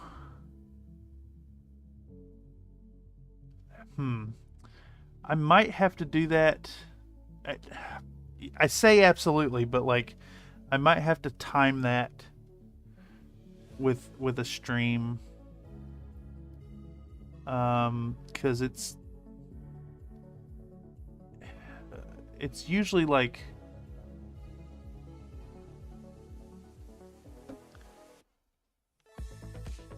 let me see. I let the model sit for at least 2 hours before I remove the oil paint. So it'd be hard to do that inside of a stream during a day I'm working. I'd need to time it. I'd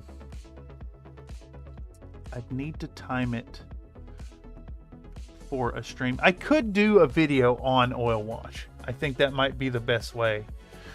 I think just like a real in-depth how to use oil wash video, maybe like 4 or 5 minutes long, talking about the mixing, the consistency, putting like very clear like stopwatch graphics on the screen to tell, you know, how long to take, and then like just the removal of the stuff. basically, it's a very messy process. You're gonna get mineral spirits everywhere, but I use a combination of, I got this old piece of sock here, and then I've got these really soft, got this old piece of sock, which is starting to go brown with how much oil paint has gotten in it, and I got these really soft makeup brushes, and I'll just have one of these cups with some mineral spirit in it, and I'll take this and I'll dip it and then wring it out and then give them a rub down. And then sometimes I'll even have 2 cups worth of mineral spirit sitting by. I mean, just a little bit in the cup, but like, just like with your paint water, you want some clean stuff side. Yeah, I could see doing an in-depth piece of content on it. There's so many videos for prep and wash stages, but everyone I see glazes over the actual cleanup. I feel it's actually the important part. I think you're right. Well, like, one thing people don't talk about too much is, like, did you screw up and get some cheap Q-tips to do your cleanup with? Because that's going to get fuzz all over your models. Or, like, did you let your model cure long enough before you applied the oil paints? Because, you could aggressively be pulling paint off with it. It's a possibility. Yeah, I think there's something to that, Nathan, and I will think about putting that content out. The more I keep talking about these kind of topics, I think there is going to be a sub-series on the channel. There's got to be, of hobby basics, just like real in-depth videos, shorter videos on subjects, like 5 minutes dedicated to oil wash, prep, cleanup, application, all that good stuff. But also the shorts I was talking about, the back to basics stuff, which that keeps coming up because I have a buddy who's a novice painter, who didn't know, like, the basics, like letting acrylic paint layers dry before attempting to put another one on, or like, he primed his first model and didn't know you had to shake up the rattle can. Stuff like that. Like, really, really basic knowledge that folks who are miniature painters take all that for granted. That you assume that folks know that. And, like, I tried to share some basics with my friend, and I really struggled to find videos that, like, touched on that level of basics.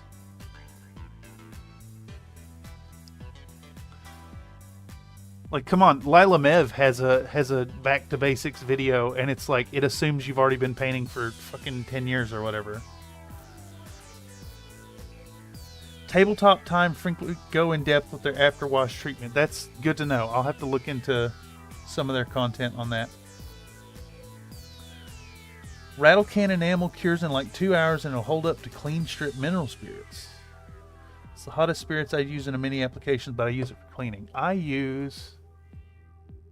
just straight up use, I know y'all have seen this in the videos, but I got a big old can of Winsor & Newton Artist White Spirit. It is not odorless, not at all. It smells pretty fucking strong, but whatever. I don't mind.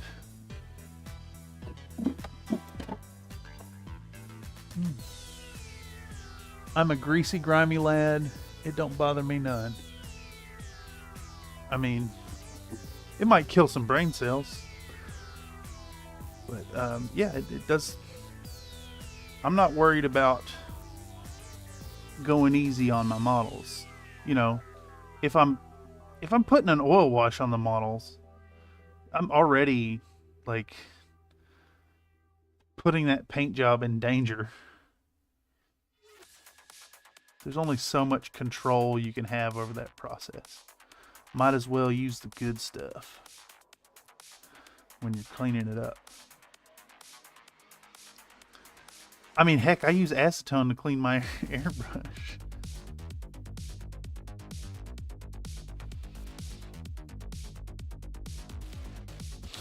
Anyhow, we're making some progress here. We're getting a little bit of silver on these heat sinks. The hands are silver. You know, it looks weird, but it looks all right. You got this silver section with green sticking out of it with silver attached immediately right beside it. And it's just, it looks a little odd. It does completely break the paint though, which is an effect worth exploring. Breaking down the enamels, you mean? I've seen a bunch of stuff about enamels and getting like enamel wash effects and whatnot. I haven't tried enamels yet. Yeah, I use oils and acrylics. And in fact, speaking of oils, I think we're gonna do these ones with my Abteilung 502 engine grease instead of my own custom mix. When we finally do that oiling step, which is probably not going to be, well, definitely not going to be tonight, because I need to get these basically done and then hit them with a coat of gloss varnish to help the movement of the oils, and then I hit them with the oil wash and clean it off, and then hit them, let that fully cure, and then hit it with a matte varnish over top. Artist grade works best. Gamsol smells good if that's your thing. Well, it's not like I'm huffing the stuff. But there are some weird hobby smells that I associate with pleasant memories. Like, some people swear that accelerator, the Bob Smith Industry accelerator, smells like cancer. And to me, I kind of associate the smell of superglue accelerator with good, happy times hobbying in my parents' bedroom as a teenager. In my bedroom at my parents' house, I should say. Not like literally hobbying in my parents' bedroom.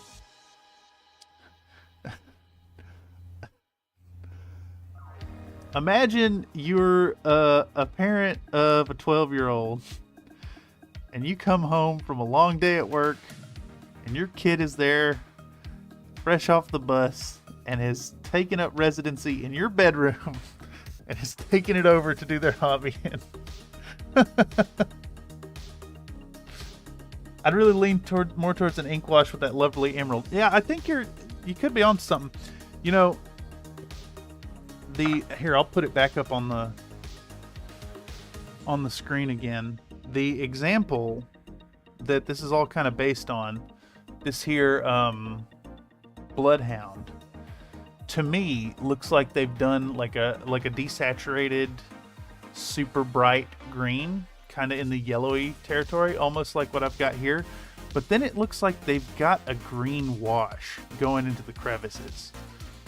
Either that or it's highlighted up from that richer green color. And I'm thinking that I can thin this emerald green ink down really, really far and use it as a wash, perhaps. And then maybe use a little bit of this mixed with some gnome oil on the lower sections. Something like that. Nathan says, smells like cancer is my new go-to. Yeah. I mean, there are certain chemicals that just like smells like cancer, right? A 3D printing resin, for instance, it definitely don't smell good. And I kind of just let them go. Let it, like, I don't worry about it. And that's probably really bad for my health, to be honest. Heck, my 3D printers they surround my computer. So I got 2 to the left of my machine and then 1 to the right of it. And I just like hang out right next to them. No concern for inhaling fumes. To be fair, they do a really good job of containing the fumes though. It looks like multiple washes in quick succession. Yeah, exactly. I kind of got that effect as well, Nathan. It's that picture, that paint job that has inspired this whole painting project. Another Nate says, my big hobby smells are either the old permanent markers you can smell a block away or EVA foam. EVA foam is such a specific smell too. I guess so are those permanent markers as well. I think I know the ones you're talking about. The big bastards. EVA, I guess, yeah. I've been around it enough to smell it, but I don't really associate it with its smell. EVA is good stuff for the little sheets of it. Are a great material to practice tattoo machine control in. I mean, the stuff mars up and doesn't take the lines very well, but like while you're practicing holding the machine, for instance, they work really well. We have another little bit of texture on this boy's arm.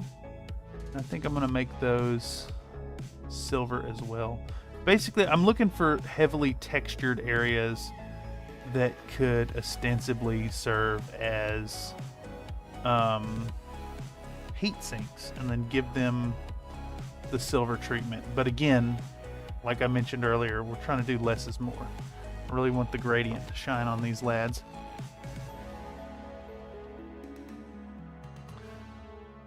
I think the smell of the Mr. Hobby metal primer is almost as bad as a PVC of new shower curtain. Yeah, it's pretty heinous. It's really bad, actually. So, yeah. Oh, it's gnarly. I smelled it for until I went to sleep after putting it on these models. As it was sitting here curing on the station here. I kind of regret not getting a can of it, but I'm also thankful for the experience of watching it basically immediately turn into spider webs. Okay, so this bloodhound here has got some funky stuff going on. I think, let me cross-reference the reference material again. They did do a little bit of silvering on these ball joints, and I think I'm going to end up doing the same. I was trying to avoid that, honestly. Excuse me. Trying to avoid that a little bit, but this one has very obvious ball joints that are going to need to be silvered, I think.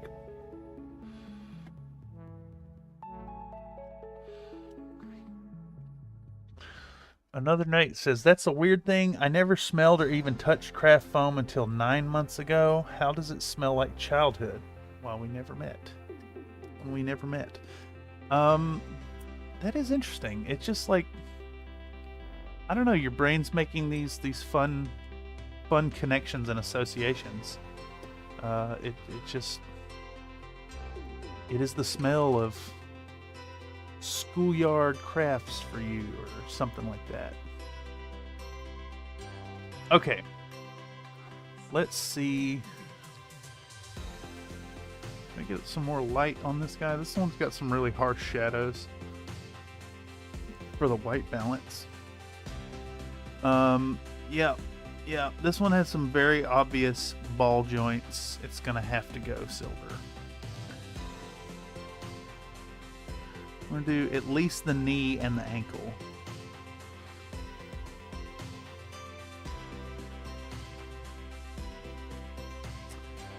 Is this a proper digitigrade mech here? With the 3 segments walking on the tippies of the toesies?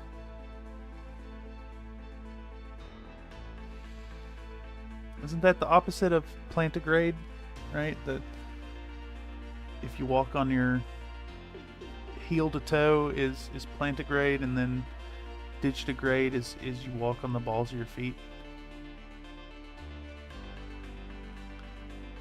Pretty sure that's what that means. Man, the lighting is just like not working for this guy. I need the light all the way back here.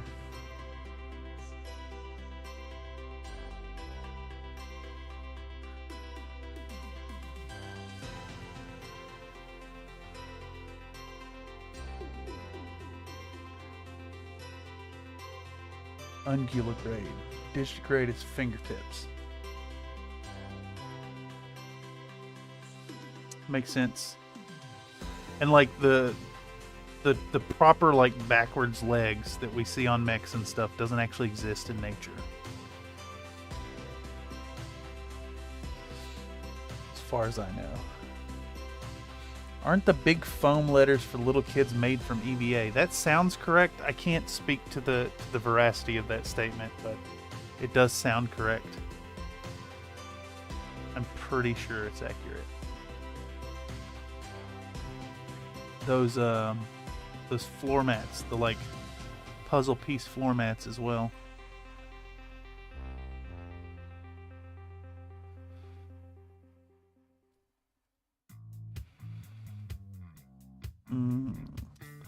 You know, I hate to admit it, but those silver ball joints look kind of cool. They work.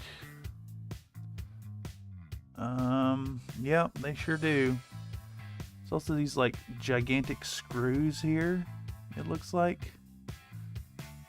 I know that's not what they are, but that's what it looks like.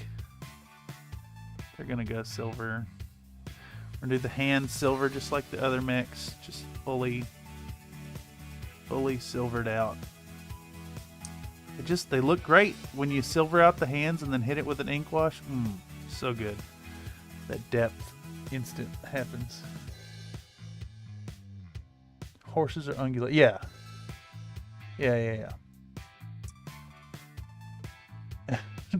I should change to other Nate just because of these streams. That's great. I mean, you both have individual pictures. I see. I suppose someone just listening to me read back who said what could get a little confused, but that just means they're not watching the live chat, which is actually one of my favorite features of watching back streams on YouTube. I find myself watching back the Heganeko streams because she's in Eastern Australian time or something like that, and it's like I'm not awake at 3 in the morning to watch streams.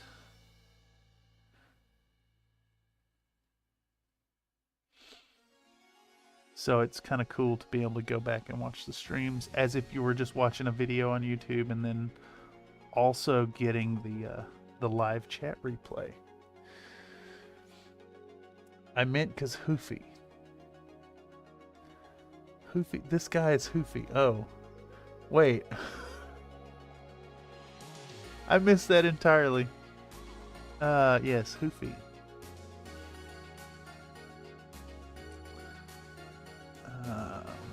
Because they have hooves.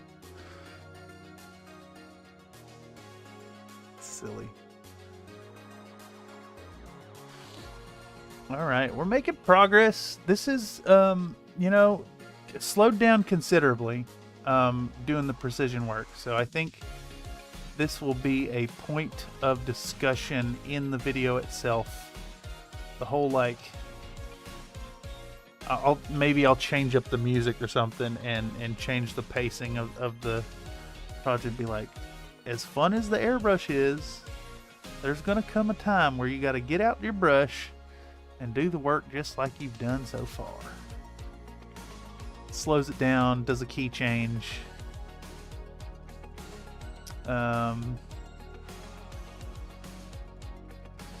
Spends about, I don't know, 35 seconds showing the application of metallics. Something like that, at least. But, this part of the project, though, part of the process, really speaks to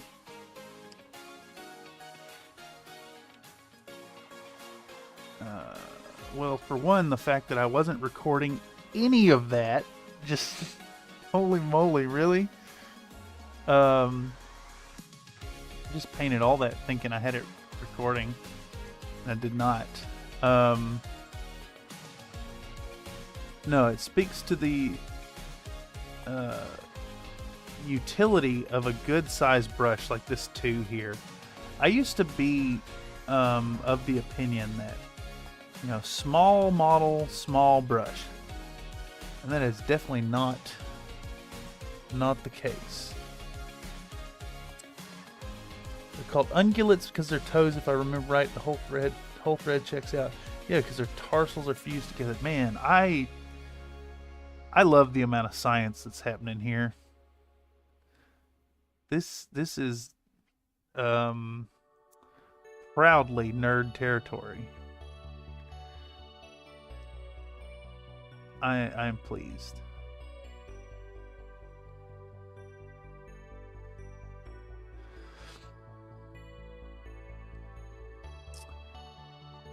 Who was it that talks about science adjacent? This is a science adjacent stream. Well, we talked about mica flake particles. We talk about biological formatting. We talk about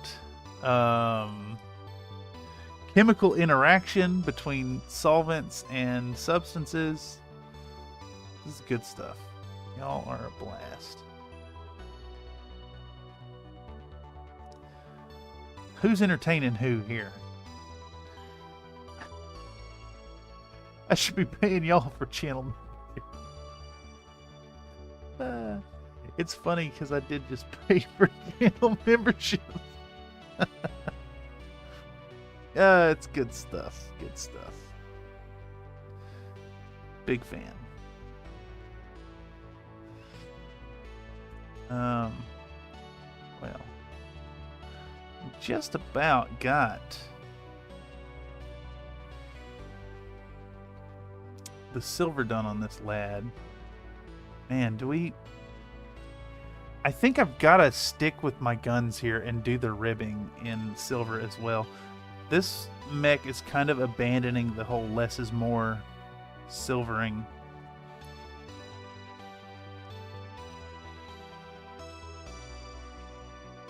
Scoros pulling from the brain box. Ooh, very nice.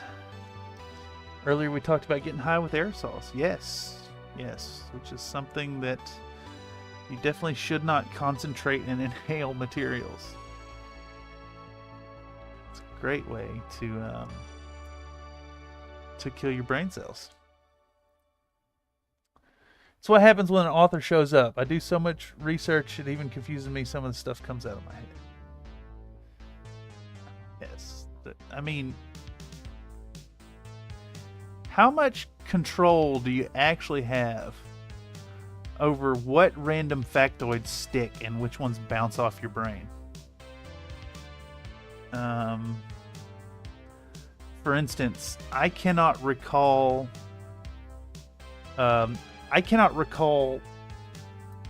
actors, actresses, members of bands, stuff like that. It does not work in my brain. Not at all. But about half the time I can remember fine artist names.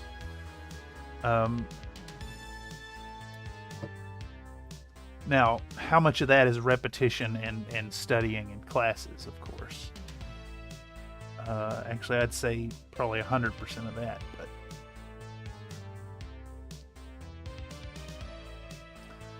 that's just because I enjoy art.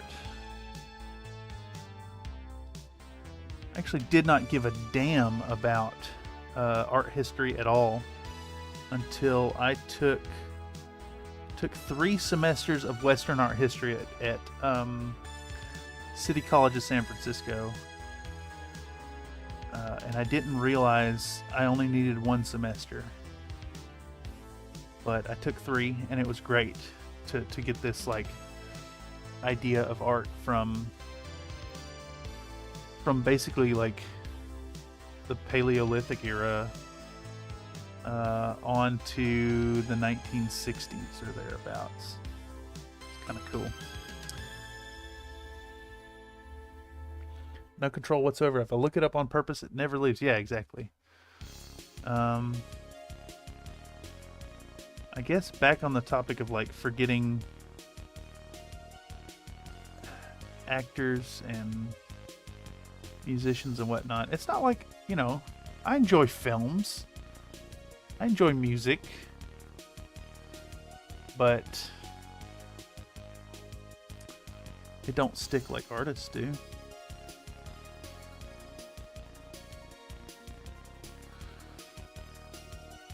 Shit, I was playing on the Old Man Old Game stream, playing through System Shock 2. I noticed that a heavily pixelated image was actually Botticelli's Primavera.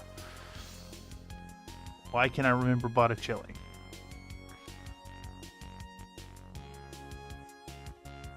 And why can't I remember that guy who played in that one movie that I really liked with that dude and that robot? People only have so much RAM, but weird stuff floats up in long-term and stimulus response memories. Yeah. Do you play an instrument, musical instrument? I fiddle around on a bass guitar. I'm not very good at it. And I played trumpet in high school, but I haven't picked up a trumpet since 2004.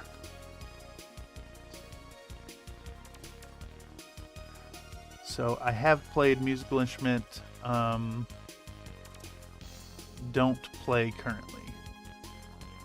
Not really.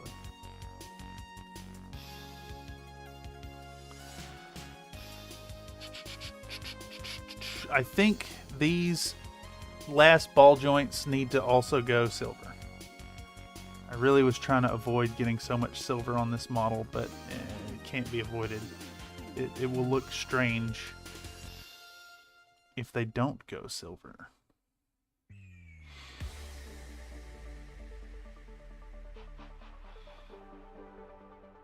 Can I thread the needle here?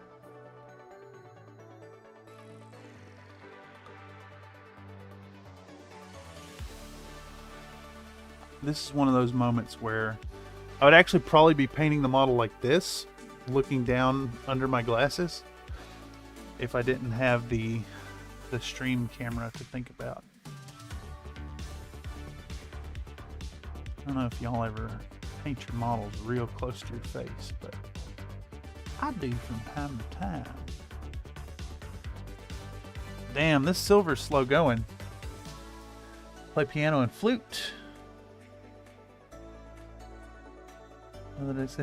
Yay for big shiny balls. Yes, big balls, big shiny balls.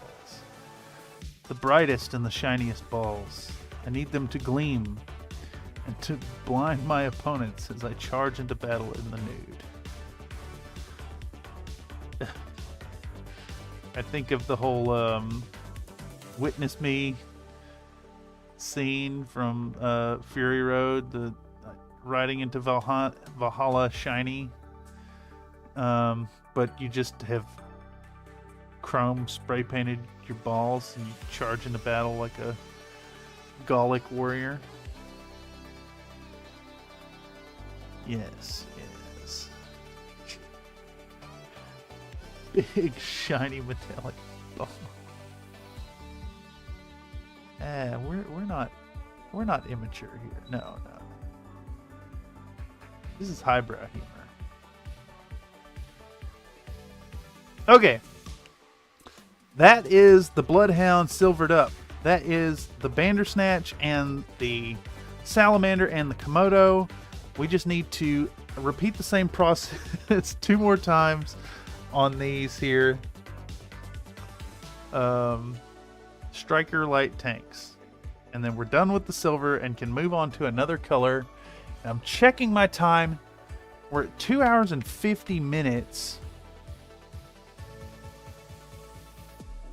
I'm wondering if... See, I don't really want to overdo it with so many streams back to back to back. Honestly, I feel like streaming on a schedule is more effective at getting folks and getting, you know, interest about the streams than just doing it every day. But we're very quickly approaching the 3-hour mark, and I kind of want to set the habit of not doing like 4-5 hour streams. I think they're excessive. And I just got metallic paint on this. Quick, clean it.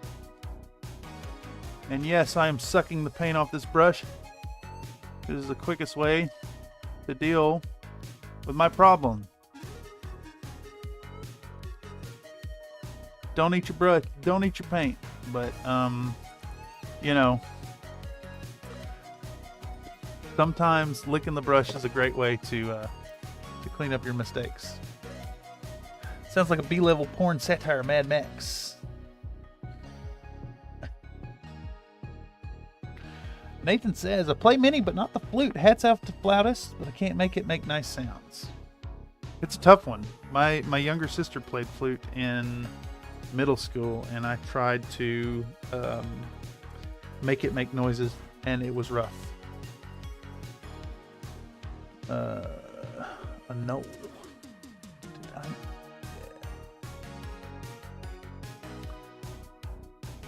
Too many streams will burn you out. Yeah, you're right. And honestly, I'm trying to set a standard of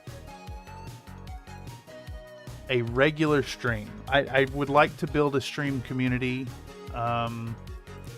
and have a regular show for folks to count on, which will also help me to stay current and have my models painted up and more content coming out.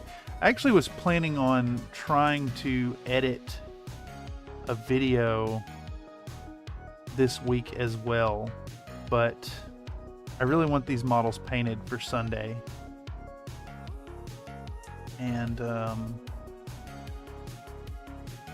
you know, when you have a long day of class and then you're home,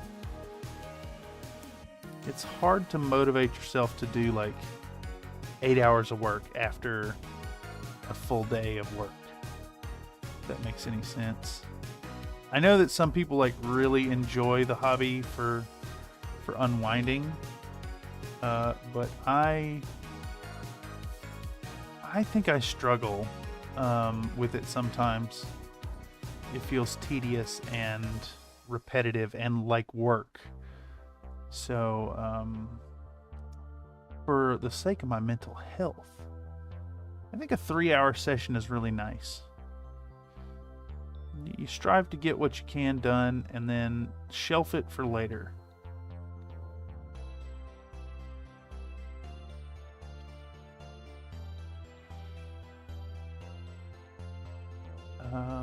So long story short there, we're not going to get these done today on stream, not in one go, which is fine.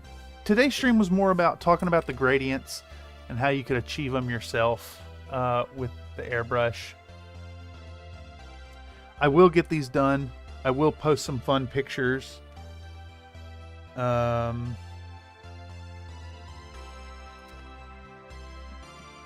these are, you know, these are for Sunday. These are for showing off at Games of Berkeley. Which I'll probably take some pictures of and post them over on the website. Since I went with a ghost generated website. Ghost is like it's a platform kind of similar to WordPress. It's like a blog type format, so I'll do some updates and some pictures over there. I'll post some pictures in the Discord, an update on the channel, and I definitely think about doing some high res pictures and post them over on Patreon. Just getting in the habit of doing stuff like that. Nathan says, I know it's income, but your streams are informal. You don't want to make it a job. Yeah, that's fair. I mean, I guess it's not 100% accurate. I do want to make it a job, but I don't want to make it work, if that makes any sense. I mean, I'm not going to escape that it's work, but like, if you're enjoying what you're doing, it don't feel like work.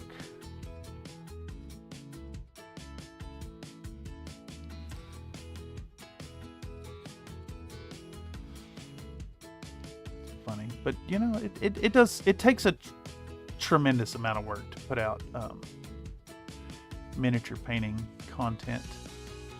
I think it's reasonable to say that between the painting and the editing and the filming, all that good stuff, to paint up even like a single model for a video, for a 20-minute video, is probably 50-60 hours of work.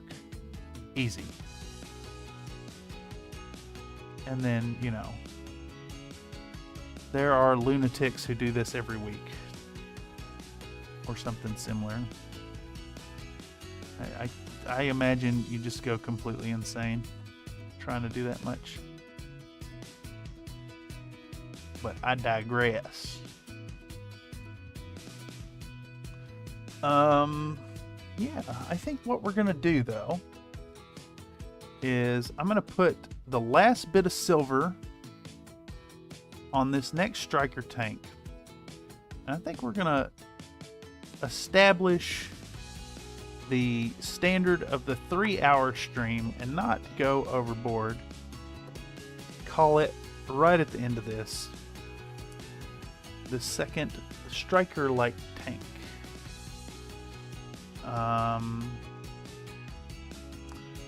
I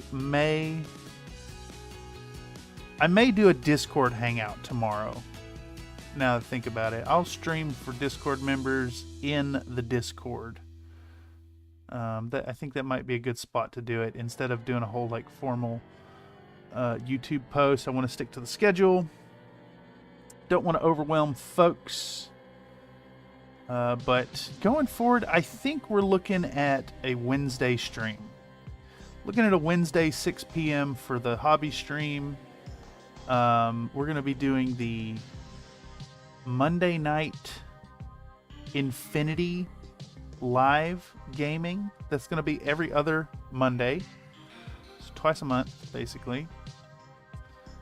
Yeah, we'll do some other stuff. I will probably do some more workflow live streams, but honestly, I don't think they have the same appeal to folks as the painting streams do. Wanting to see what's going on in Premiere is kind of niche, honestly. But I don't know. They might become a members thing. I guess what I'm getting at is I have ideas. I have streams planned. I have more content planned. There will be fun stuff happening here. Country Fried Minis. I know I keep saying that and promising new and good things. It's coming. Just been a little busy with school this semester. I think My next semester will be a little easier on the hobbying.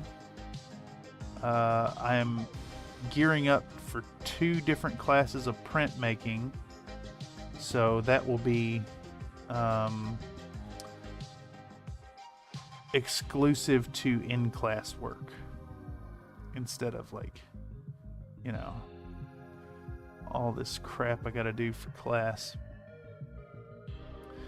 In any case, reminder to folks, if you've sat through this stream, whether you're here live or you have checked it out through the algorithm, through recommendations on your YouTube homepage, if you want to support what we do here at Country Fried Minis, you can check out channel membership by joining up for as little as $1 a month.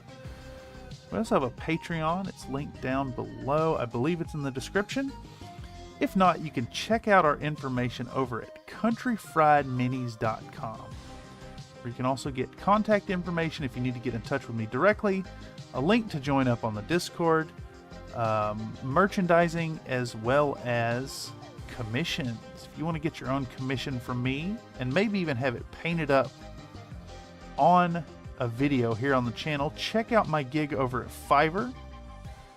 We're going to keep the prices low through the end of the year. So as little as $75 will get you a fully printed and painted lance of battle mech shipped to your door for less than $100. We're going to keep that price through the end of January. And in the new year, we're doubling the price to a more sustainable level. But I want to keep that low price so y'all can take advantage if you want to get some mechs for your friends or your families or your coworkers. If you need some holiday gifts, hit me up on fiverr.com. The link's in there. I think it's in the description. It's also over at countryfriedminis.com. Recapping what we've done today, let's get this camera and swing it down on these lads. How do I do this? Here we go. These lads are green. We got 2 striker-like tanks. We got our Bandersnatch, our Komodo, our Bloodhound, and our Salamander. They're all looking nice and green and with a fancy gradient. If you've caught this stream from beginning to end, you could see just how simple pulling off this effect is with your own airbrush or even a rattle can. I hope y'all have had fun tonight. I know I have. It is definitely a blast chatting with y'all here in the stream chat feed. Keep an eye out for more fun stuff like this. We'll be doing these streams. The hobby streams for sure are going to be a Wednesday night deal. Next week we're going to be working on some, I think it's Infinity models we have scheduled. We're going to be doing a whole bunch of assembly. We might have some kind of fun Q&A theme going along with that. And of course, as always, these are being filmed and they'll be turned into content. In any case, if you have any input on this project or any project, feel free to drop it in the comments down below. Hit me up over on Discord. Yeah, this has been a blast. I want y'all to remember, as always, to be happy while you're painting. And of course, your participation in this here community is what makes me happy while I'm painting. So without further ado, I have been Cameron on behalf of Country Fried Minis, presenting once more from the Bullshit Corner 2.0. And I hope y'all have a fantastic night. I know I sure have. Anyhow, take it easy, y'all, and I will catch y'all for the next one. Peace out.